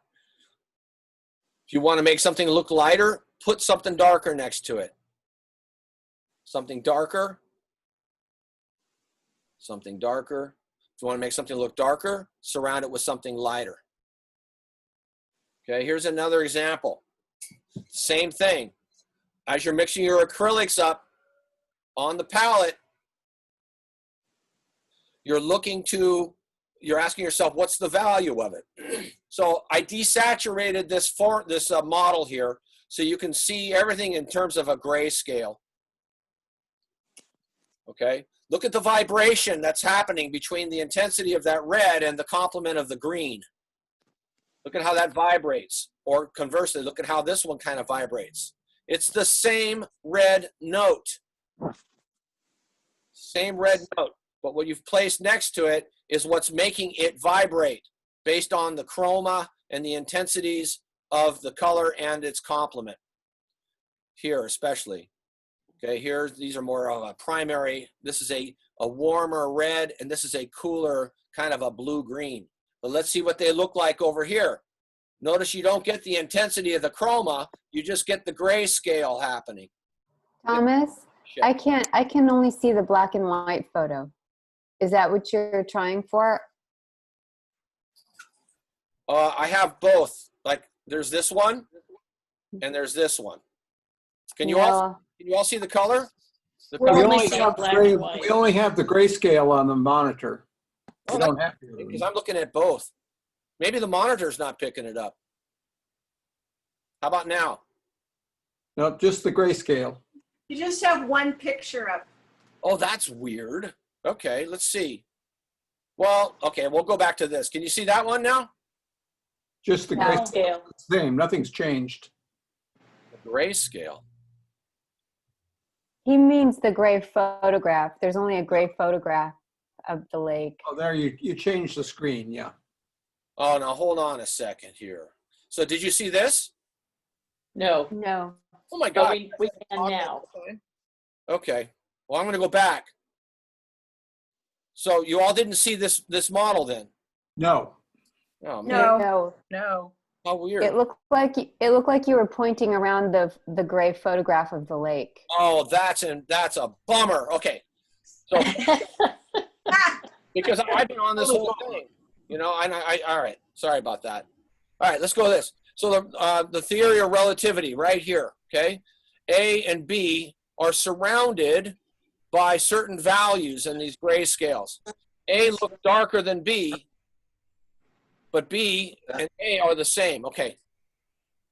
All right. So you surround B with something darker and it looks lighter. You surround A with something lighter and it looks darker, but they're identical. Okay. So in acrylics and oils, in any painting, you're constantly adjusting what it is you're looking at by just by surrounding it with its opposite. Okay? So if you want to make something look lighter, put something darker next to it. You want to make something look darker, surround it with something lighter. Okay? What did I do? Boy, that was a hell of a lecture, and you guys weren't even seeing it. I apologize for that. Okay. Now look at this. Can you all see? This is the same gray tone. Notice how, as it moves up through the lighter values that are surrounding it, how it starts to look darker until you move into the darker zones. It looks lighter. And then until finally you move back up here. Look how dark it looks there because of the brilliancy of what's surrounding it there. All right. So this is pretty mind-blowing. well, I'm glad you find it that way. I'm sorry that I had a hell of a lecture. At least it recorded my voice anyway. So weird. Okay. If this were a color, okay, the whole principle behind this is when you come up with a color and a value, that color and that value, okay, which is all one here, can be placed in areas around the painting in certain areas, not too much, but just for fun, to help adjust the vibrancy and the harmonies of the painting. In other words, you don't just have to have a painting that's got this color here and that one there, and they're all separate. It could be the same color that as you mix up a mass like this, as you mix up a mass of color, you might put it down here. But then just for fun, go back down and place it down here and see what it does down here. And then maybe up here, okay? It's gonna help to harmonize your paintings and you're gonna pay attention to value, okay? Now we go to here, all right? This is another example of that. I took all these colors, 1, 2, 3, 1, 2, 3, okay, and surrounded them, placed them juxtaposed to complements shades and hues, shades and tints, okay? And you can see the theory of relativity right now. This same green note here is the same one here. Or this same violet note here is the same one here. But if you want to make something look darker, surround it with something lighter. Here's a neutral gray, all right? Neutral gray placed in against this violet. And then here, this violet, I mean, look at how how dark it is, and look at the vibrancy of the color. And all I'm using now are these two notes here and here. I take this red, put it with a complement. You can see the vibrancy. Okay, that same red juxtaposed to a tint of this blue. Okay, it's kind of a blue-green. You still have some vibrancy, but not as much. But you can see how it looks darker because you've surrounded it with something lighter. And vice versa. Look at how brilliant and orange it looks here because of how much, how dark the value is surrounding it. Okay? And I'm sorry, with the purple and the neutral gray with the pink, the neutral pink, or the neutral gray with the pink looks more green to me. Yeah. Yeah. All right. So now what you got to do is you got to isolate it.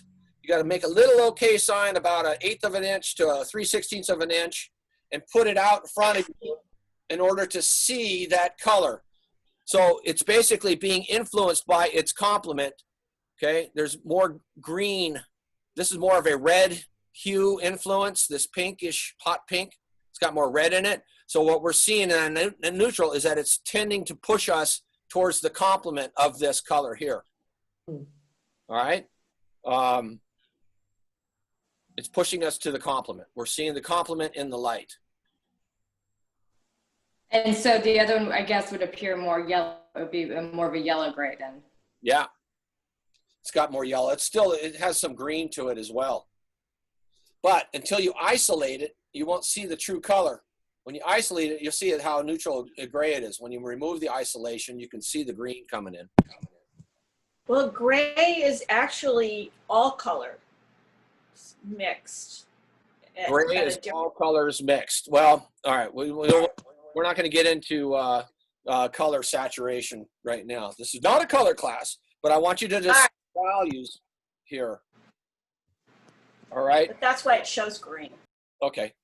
So take a look at this here. This is the same principle here. And I wanted to show you this because this is what acrylics are going to do. Okay.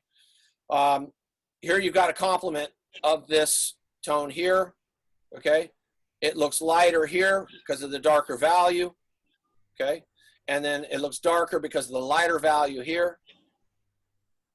And then here it is in it with an analogous color next to it.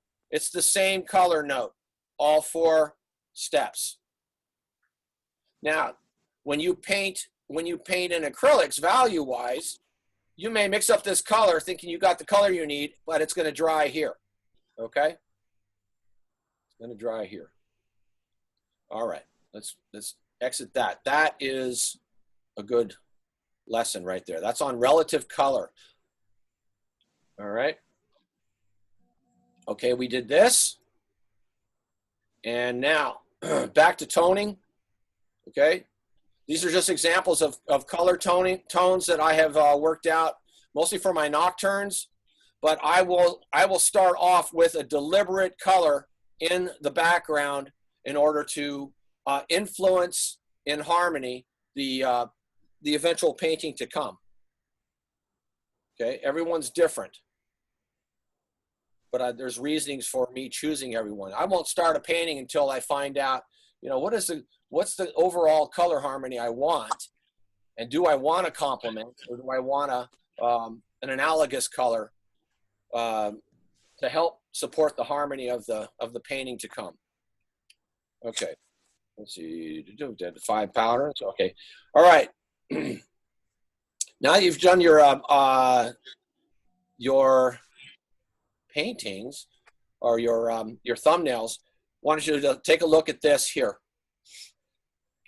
All right, this is what you would call a Brunei, okay? Brunei, it is a brown, it's a thumbnail sketch, but it's on the canvas, and I basically have taken the liberty to create the design of a painting to come, okay? And I'm paying attention to the values using one harmonious monochromatic color. Tim Marconis, it looks like one of your paintings. Okay, this is sorry. Anyways, this is another example of that.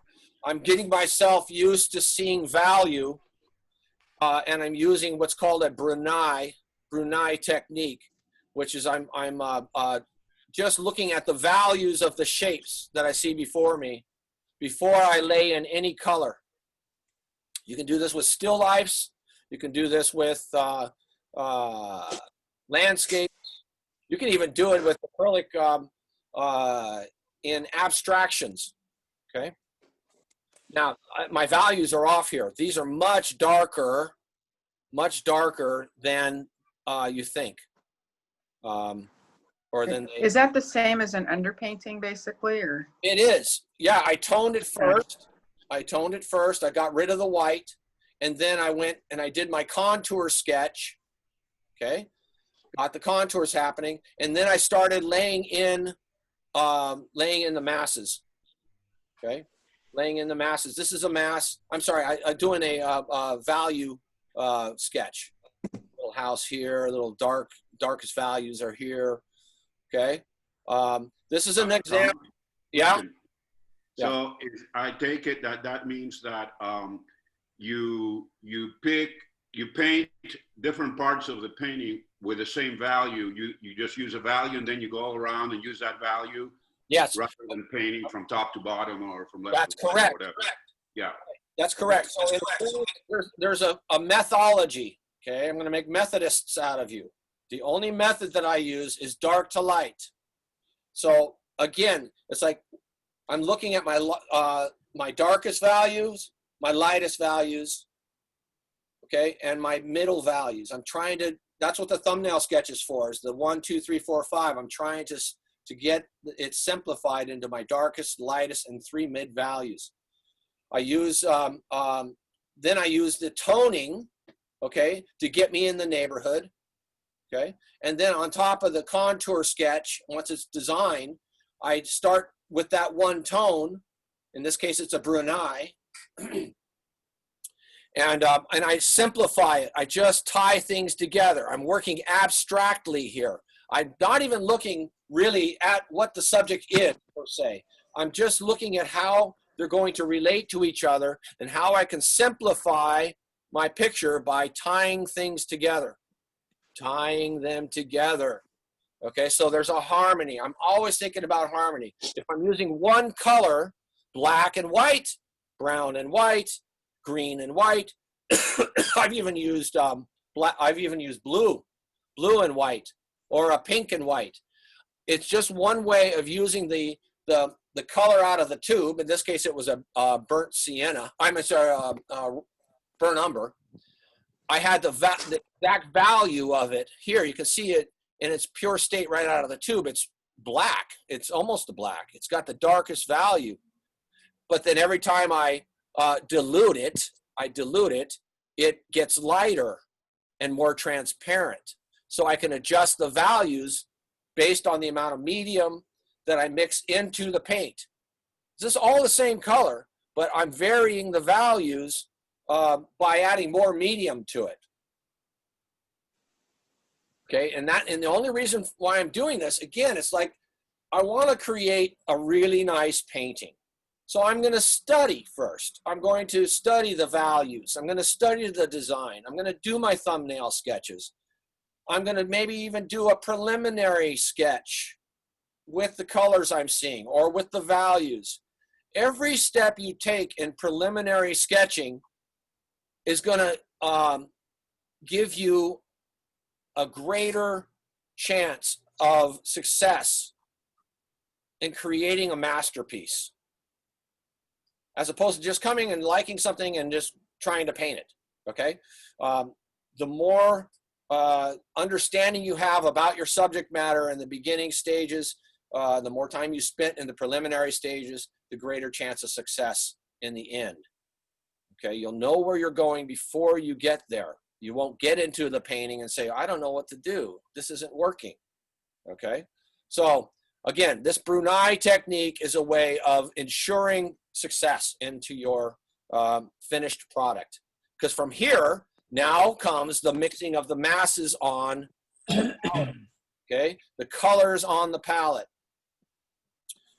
Again, it's my darkest values, my lightest values, and 3 mid values.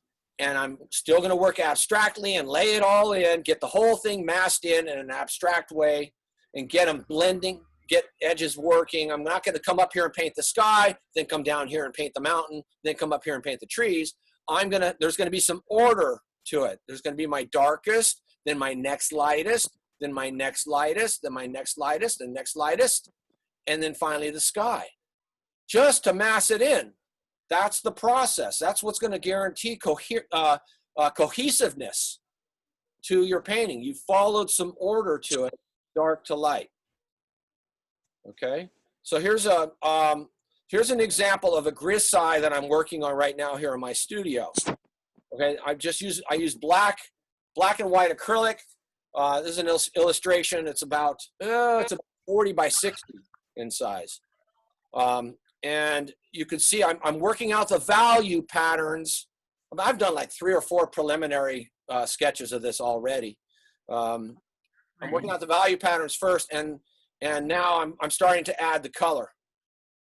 Okay, because I know what the values are, except I didn't do. I just painted this in, but I haven't gotten into the landscape yet. I started here. Oh, that is cool, man. Thanks. Oh. This is it's based on an event. I spent 24 years helping to restore this aircraft down in Camarillo, and we find is it a B-26 or B-25? B-25.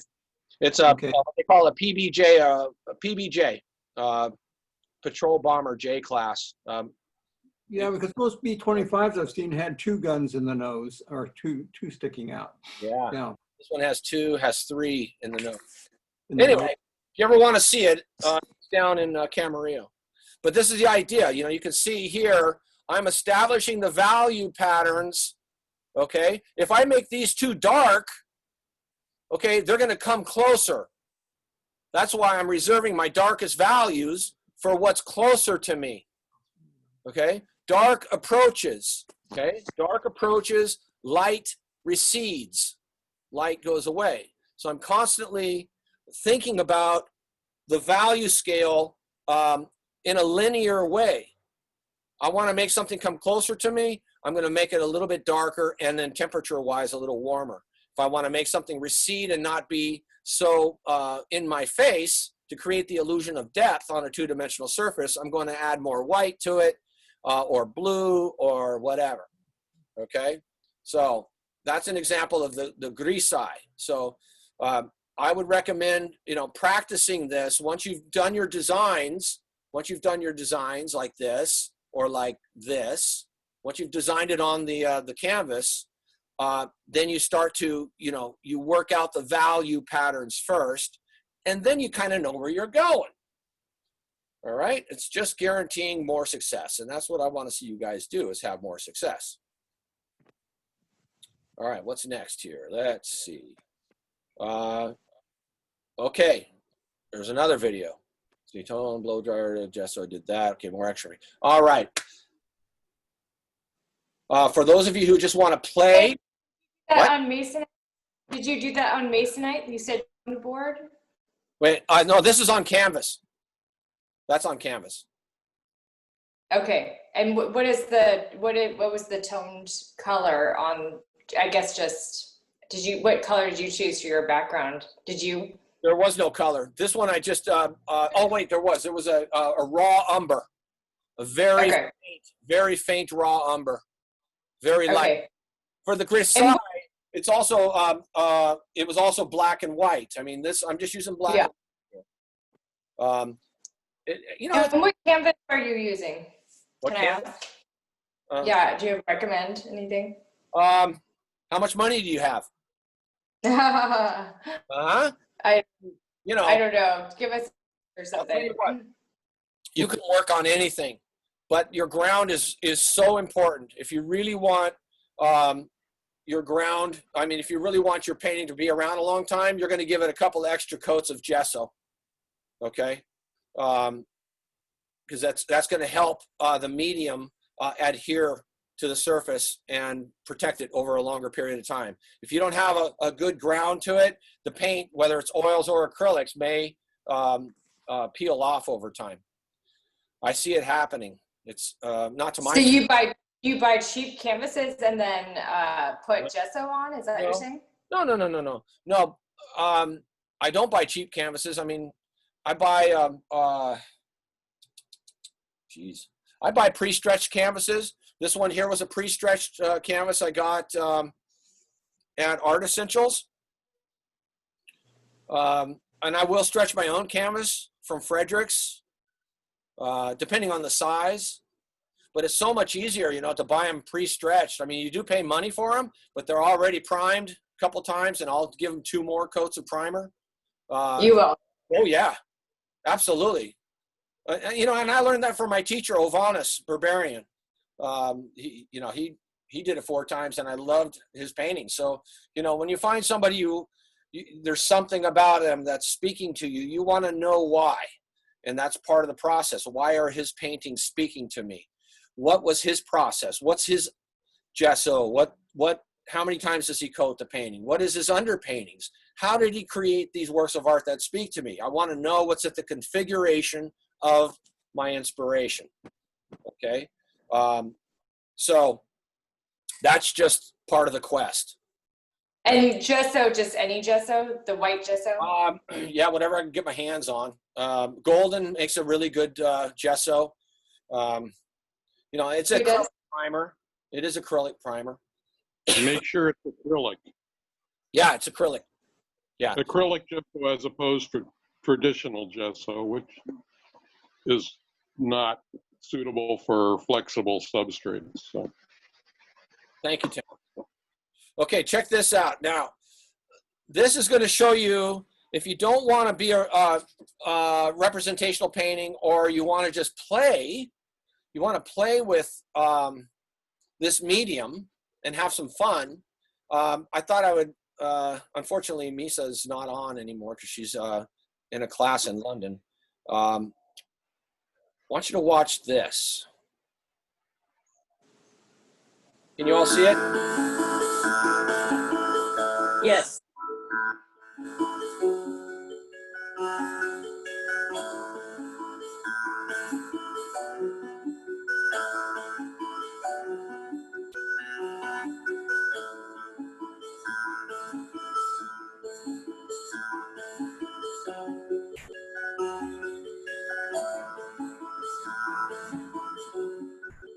Notice the water and some medium. The spraying of the water initially helps the medium stay wetter longer.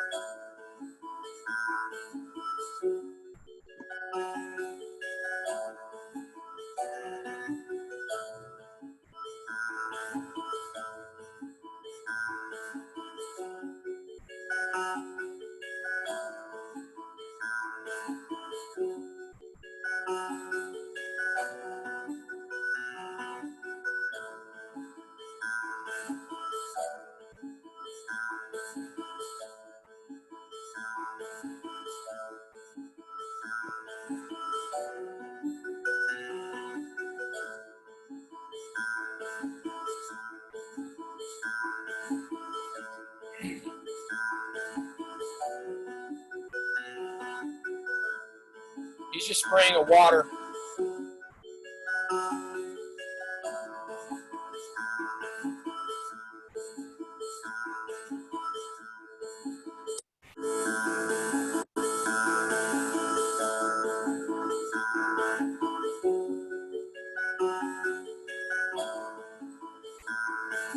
Look what the water does to the medium over here.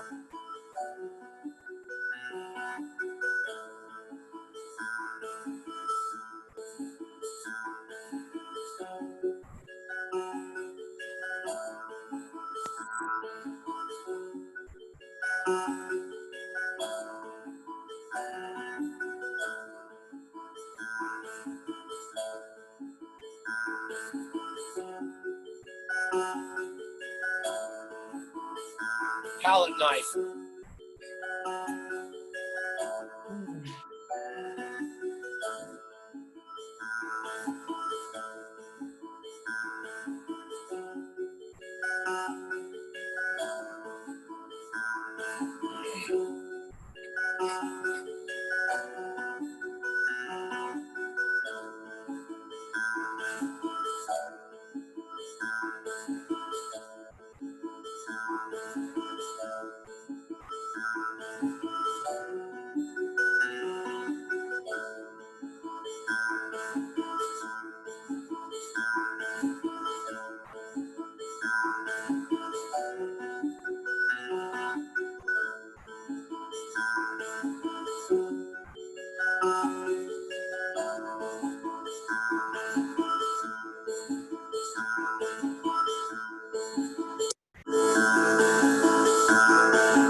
Use of the fingers.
Wow.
You made it look easy.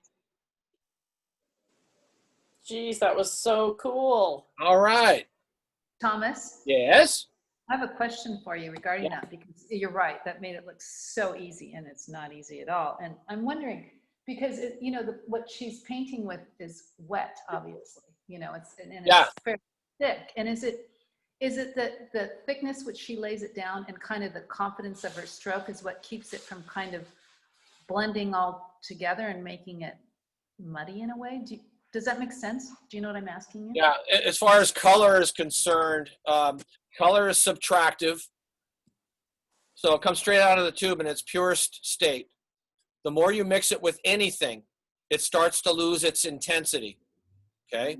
The more you mix it, the more gray it turns till the point of turning mud. So for him, the man who was painting it, he worked mostly with earth tones, analogous earth tones from red and burnt sienna, burnt umber, and maybe he used an ivory black or something like that, and some white, maybe some yellow ochre. But for the most part, they were fairly analogous colors. So you won't get as much dulling down of a color when you're working with analogous colors. And as far as the thickness, you saw that he worked thin to thick, which is basically what we do with acrylics anyway. Okay. You work thinner with your washes for toning and massing, getting it working abstractly, and then when you work dark to light, you use mostly your mid-value darks, and then eventually your lights are real thick. That included that red, the red and the white that he put on at the end. You could see how much impasto there was with that medium. So anyways, what I wanted to show you with that was, I'm sure if that was acrylics, I would imagine, you saw how briskly he was painting.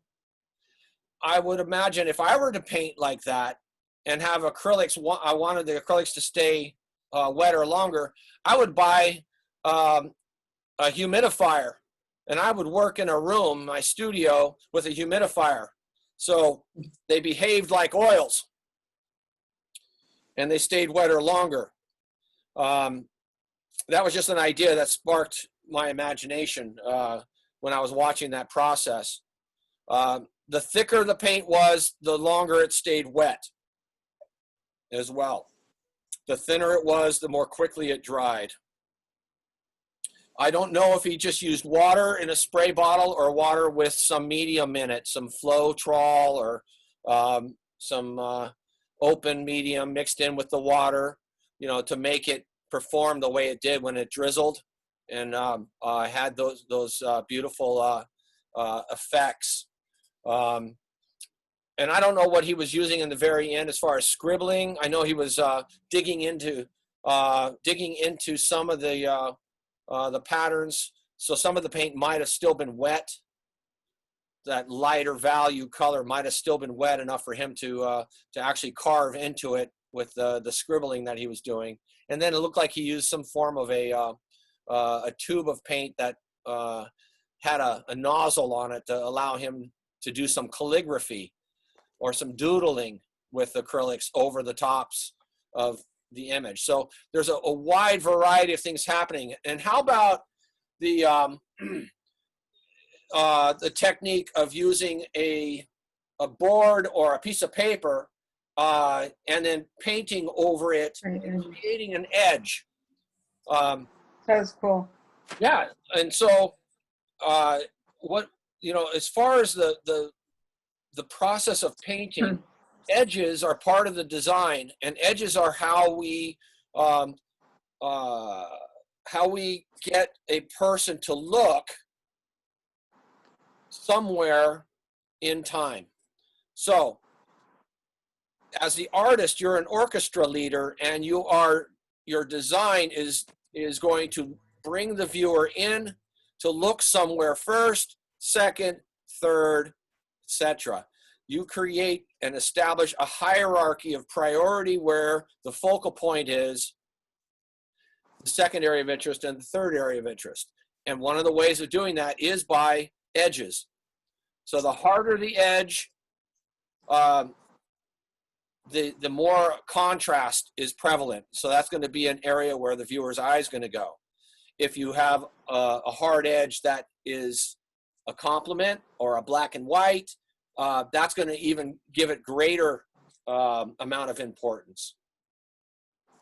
Okay, so you're constantly battling with how much emphasis you're placing in certain areas based upon, one of the things is based upon the edges and the contrast of those edges and the value contrast and temperatures and intensities, etc.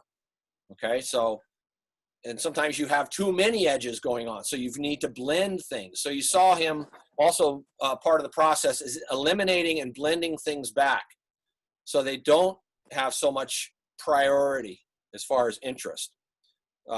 So there you go. Now, this is the next video. Are there any questions on that? Okay, here we go. So this is the next video. Where'd it go? Okay, so here's one of the main principles to acrylics is that not only do they dry faster, but they dry darker in value. They dry darker in value. Sorry. Uh-oh.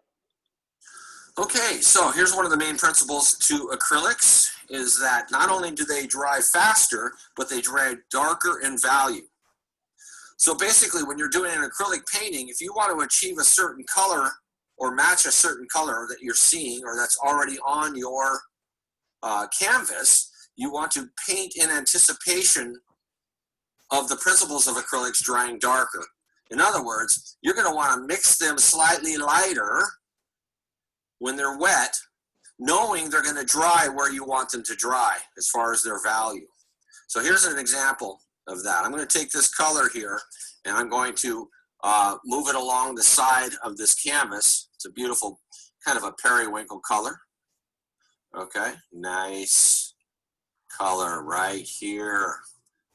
All right, so you may not see it, but it's going to dry a certain value now.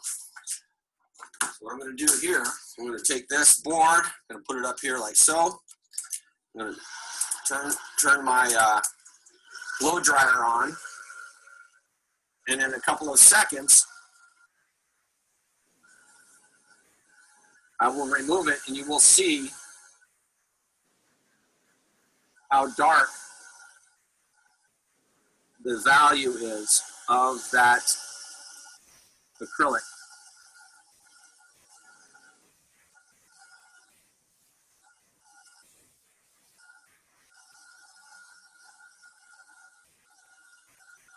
Okay, that looks like it's pretty dry. Now I'm going to remove this, and you can see that it has gone darker.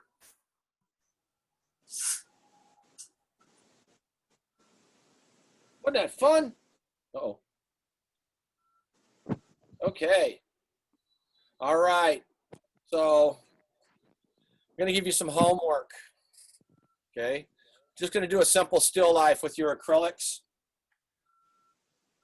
Okay. You notice in this painting, I love critiquing artwork. I love deciphering where the artist started. Okay. And you can see the underpainting of this. Yes, you can see it's kind of a burnt umber, kind of sketchy, got rid of the white. You can see the burnt umber Brunei that had taken place here. That burnt umber permeates every little bit of the painting here. Okay, you can see more of a transparent, you can see the tooth of the canvas coming through here with a certain tone, and so be it, okay? So I just pulled this out of my hat here. Now, as a form, you got your highlight, your halftone, your soft-edged form shadow, and then your reflected light coming back into here, like so. Okay? But this highlight is not white. In fact, there's a little white on my cursor here. And you can see, you can compare that it's not white. Most people will just tend to put a dot of white on there and they won't really find that color. That's too bad, okay? One of the ways of learning value, what I'd like you to do is to do a preliminary sketch of a piece of fruit or of avocado, if you would like, okay? Preliminary sketch first, compose it. Okay, it's a beautiful sketch. Probably some guy from Disney or something did it. I mean, it's just amazing. The hatching and the understanding of value. Okay. Understanding the planes. Look at how the lines follow the planes. You've got your highlight surrounded by your halftone and a soft form shadow here. Okay. And then look at how the reflected light gives volume to the form, makes it look three-dimensional. Okay, so you're studying the value first. Look at how, here's your format. Here's your format. Look at how, in order to draw attention over here to move the viewer's eye in that direction, look at how dark the artist chose to make this section. If you want to make something come forward, whatever, put something darker next to it. Okay. Here's another example of a piece of fruit. This guy knows value. It's just beautiful. It's a persimmon, yes? Yes. Yes, thank you very much. You don't have to do this much detail on it, but I guarantee it, the more time you spend in a preliminary value sketch here, the better your final rendition will be when you start to add paint to it. So I'd like you to do a preliminary sketch, maybe not this detailed, just so you're understanding the values of things.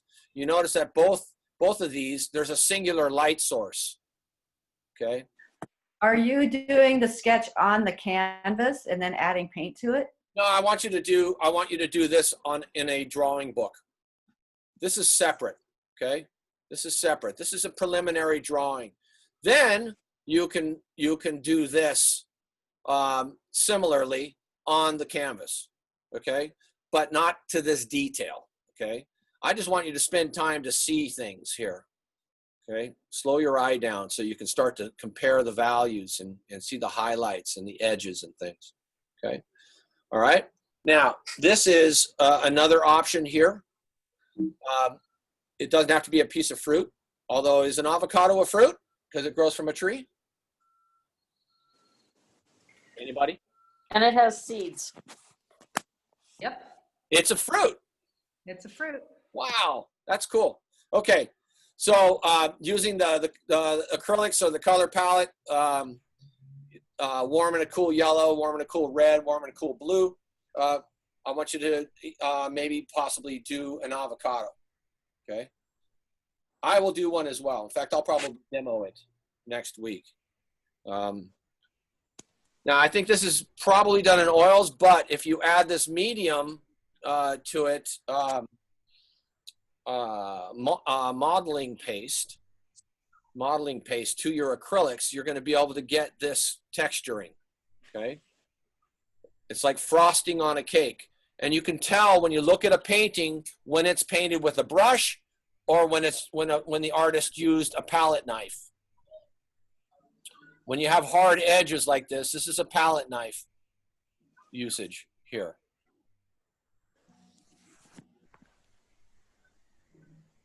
Okay, so you've got that choice. Okay, and the other one is I want you to look up Carol Marine. Some of you already know who she is. And here's an example of a small sketch, an abstraction of what it is she's looking at. It's more just about colors coming together, a couple of pieces of fruit coming together in a bowl. You can look and you can see the underpainting tone down here. Coming through there, a little bit here, okay? This is probably about 4 inches by 5 inches in size, very small. You can notice too that she looks like she's scraped here because you can see the tooth of the board coming through. Scraped a little bit there. But her highlights or the lightest valued areas are the thicker areas. There's another example of one of her paintings here. Now, you're not, don't worry about not getting this perfect. She's using oils here, so sorry about that. But in acrylics, it should still work out fine. Notice her edges. Look at the softness of her edges as the as the sphere moves away from you, how she creates less attention by blending the edges here. Where she wants you to look, there's a hard edge contrast. And where she doesn't want you to look, she simplifies and tries to tie shapes together. Okay, I think, oh, all right. And then this is another option for the abstract painters. Ooh. This might inspire you. Diebenkorn. Okay, take a look at Diebenkorn's work. Richard Diebenkorn, probably the greatest artist, American artist in the 20th century. Coming out of the 20th century. It's more of an abstract representation of a representational painting. You could try to copy one of his paintings, okay? Here's another one.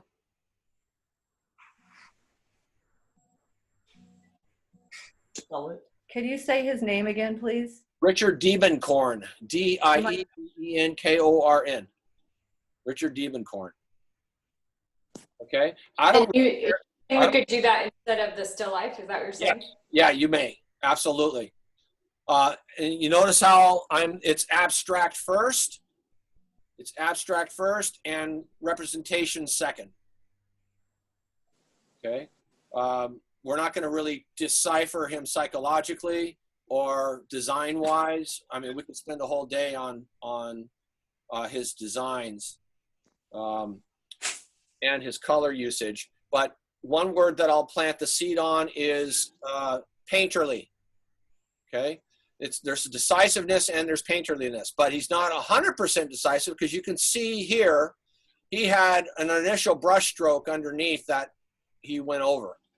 So it's like a ghost of what once was, and he painted over it, and there it is now. Now it's just a pattern, and that pattern has enough light hitting the high part of the pattern, creating a little bit of a shadow underneath it.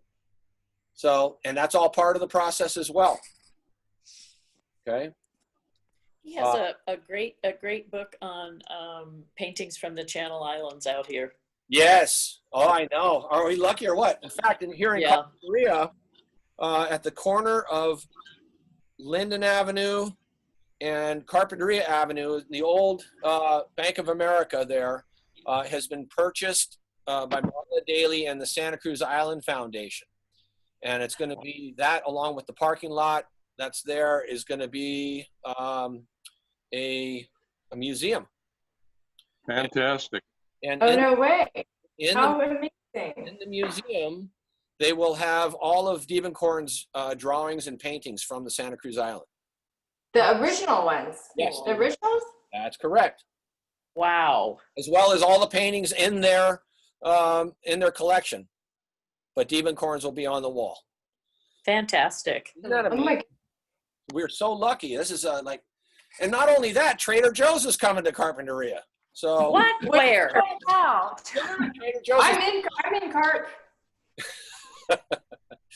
Anyway, I didn't mean to get too off track here, but things are evolving. Okay, so so that's it. I'd like you to either do a still life, okay, a Diebenkorn, okay.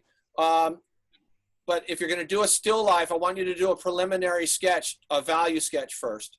Then do your value. And this still life would be abstract as well, like Carol Brins. Yeah, sure. Yeah, because I'm not expecting you to do something realistic. I mean, just have fun with it. I want you to play with the paint and get the feel of what the acrylics will do. I do want you to work with a blow dryer. Get the feel for what the blow dryer does and how it will help you expedite the drying of the initial washes, etc. and then think about that video that you saw and all the different possibilities of letting, paint drip. Any representational painting starts off in an abstract way, right? So you can do entire abstract painting and then have that evolve into something more representational. The more you work on things, then they become identifiable subject matter, the more representational they become. But don't lose the abstract impulse on your drawings or paintings. All right, question? Somebody ask a question? I have one. So if you're doing an abstract, a landscape, then you're not doing a preliminary drawing first? Yeah, I want you to do that too, sure. You can do a small one. Preliminary thumbnail, just so you know where your shapes are gonna be lining up. What's your format, Think about your Baroque and your reciprocal line and maybe your rule of thirds and your generic armatures, maybe. If you don't know what those are, you should stick with this class in 8 weeks, and it turns into a design and composition class. And we'll be going over all of that as well. Which Stephen Cornwell had a solid understanding of armatures, I have found. So, yeah, so just do, your simple thumbnail sketch first, okay? Does armature mean like strong verticals, horizontals? I'm sorry? Armatures, does that mean strong verticals and horizontals? Strong verticals and horizontals. I'll show you what an armature is. Y'all want to see what an armature is? Yeah. Okay, I'm going to turn this on here. I'm going to go back to my iPad. And in my iPad, I'm going to go to images, here, favorites, designs. I will show you what I mean by armatures. Okay, this is an armature. Okay, these are magical lines. Okay, where your focal points can be or your areas of interest can be. Okay, when you're staring at a blank canvas, sometimes it helps to have the idea of an armature, from the rule of thirds to the golden spiral within a certain format. Understanding of how shapes get divided. Okay, wait, I got to go back here. Shapes get divided on that form. Let's see if there's another one I can show you here. These are armatures. This is basically the rule of thirds and a pi rectangle. Let's see. But this is all, to understand where your ley lines are, where you can adjust your shapes within your format. And so a tree in the landscape or a dish, let's just say a tree in the landscape, may be this high. It may come up here in relationship to this format. But you can adjust it. You can make it this high. So the top of it finishes here. You have this magical line right here. Okay, that will allow for a greater mathematical placement of the shapes within a format and giving you a more solid composition. Okay, this is a generic armature right here. Right, there are other armatures, but we don't have time to get into them. Okay, so, all right, are there any questions? I hope this, I have a, yeah, go ahead. I have a question that is from the very, very beginning, and I missed what you said. Okay. When you were talking about what goes under the vellum in the palette. Paper towels. Wet paper towels. Yeah.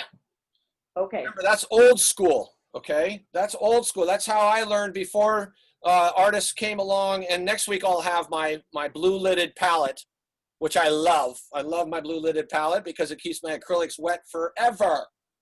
It's okay. So if you have I have one of those blue lidded palettes. So okay. If I have one of those, I don't need the wet paper towels. You don't need the wet paper towels. Yeah, you do. You okay. Need wet paper towels inside the blue lidded palette because they're going to hold the moisture in. Sometimes you can buy a sponge. They make sponges for those things, but they get all moldy. over time. Right. So you leave the wet paper towels underneath the gray paper palette? That's the right. gray paper? Yes. Okay. Yeah. And that's just going to keep things wetter longer. Okay. And then you can put your palette on top of the wet paper towels, your paints on top of those, and then you have the lid, and you can seal it up. And I haven't done this with acrylics, but people tell me you can do it. You can put them in your refrigerator, and that will help them keep wet longer. And gray palette paper is special. I have just the disposable paper palette or disposable. Yeah, that's fine, but you're going to need to keep them wetter longer. So you need a butcher tray at the minimum. So you can put wet paper towels down and then put that disposable palette on top of that. Nothing more frustrating than coming up to somebody who's working with a palette that's like a foam core and there's no moisture coming up from it. And so they're constantly battling to mix new color and put new paint on their palette. And, you know, they're just wasting so much time because the paint's drying too fast. That's crazy. So the water comes up through the. Yeah, it's more, let's just call it moisture. Comes up through the fake palette or the disposable palette. And again, like I said, you can use vellum or you can use tracing paper, which I grew up on. And and then you can, that's all, it'll do the same thing. Okay? Yeah. Is that the same thing as parchment? Parchment paper. Parchment paper? I don't know, Tim, what do you think? I think it's similar. Those blue lidded palettes are made by Masterson, and they have their own proprietary paper, you know, and a sponge you can buy. Yeah. But I've done what you've done too with the paper towel, and I used wax paper, which disintegrated. I think you know, the vellum's actually a good idea. Yeah. The other thing about the Masterson brand is they have another model that I have, and I can hold it up. And this is what it looks like on the inside. It costs $5 more than the blue lidded one, but the lid is made of the same material as the tray, so it seals really tight. I know some people that have the blue lidded ones have trouble with it, but it's the blue lidded one's a little bigger. So. And you still use paper towels with that, or no? I have bought their proprietary papers, but you know, like Tom, I'm an oil painter more than an acrylic painter, but I'm in here and I'm going to try my hand at acrylics because I'm a masochist. Yeah, well, wait till you see some. I mean, but on a wet paper towel too, a rolled up paper towel. Disintegrate. Yeah, the vellum on top of the paper towel gives some substance so it doesn't disintegrate on you. Yeah. Nothing. You know, and it's still permeable, so it'll allow the moisture from underneath to come through it. Yeah. All right, y'all. It's 12 o'clock. Class is over. If you have any questions at all, go ahead and email me on things. You have my email address.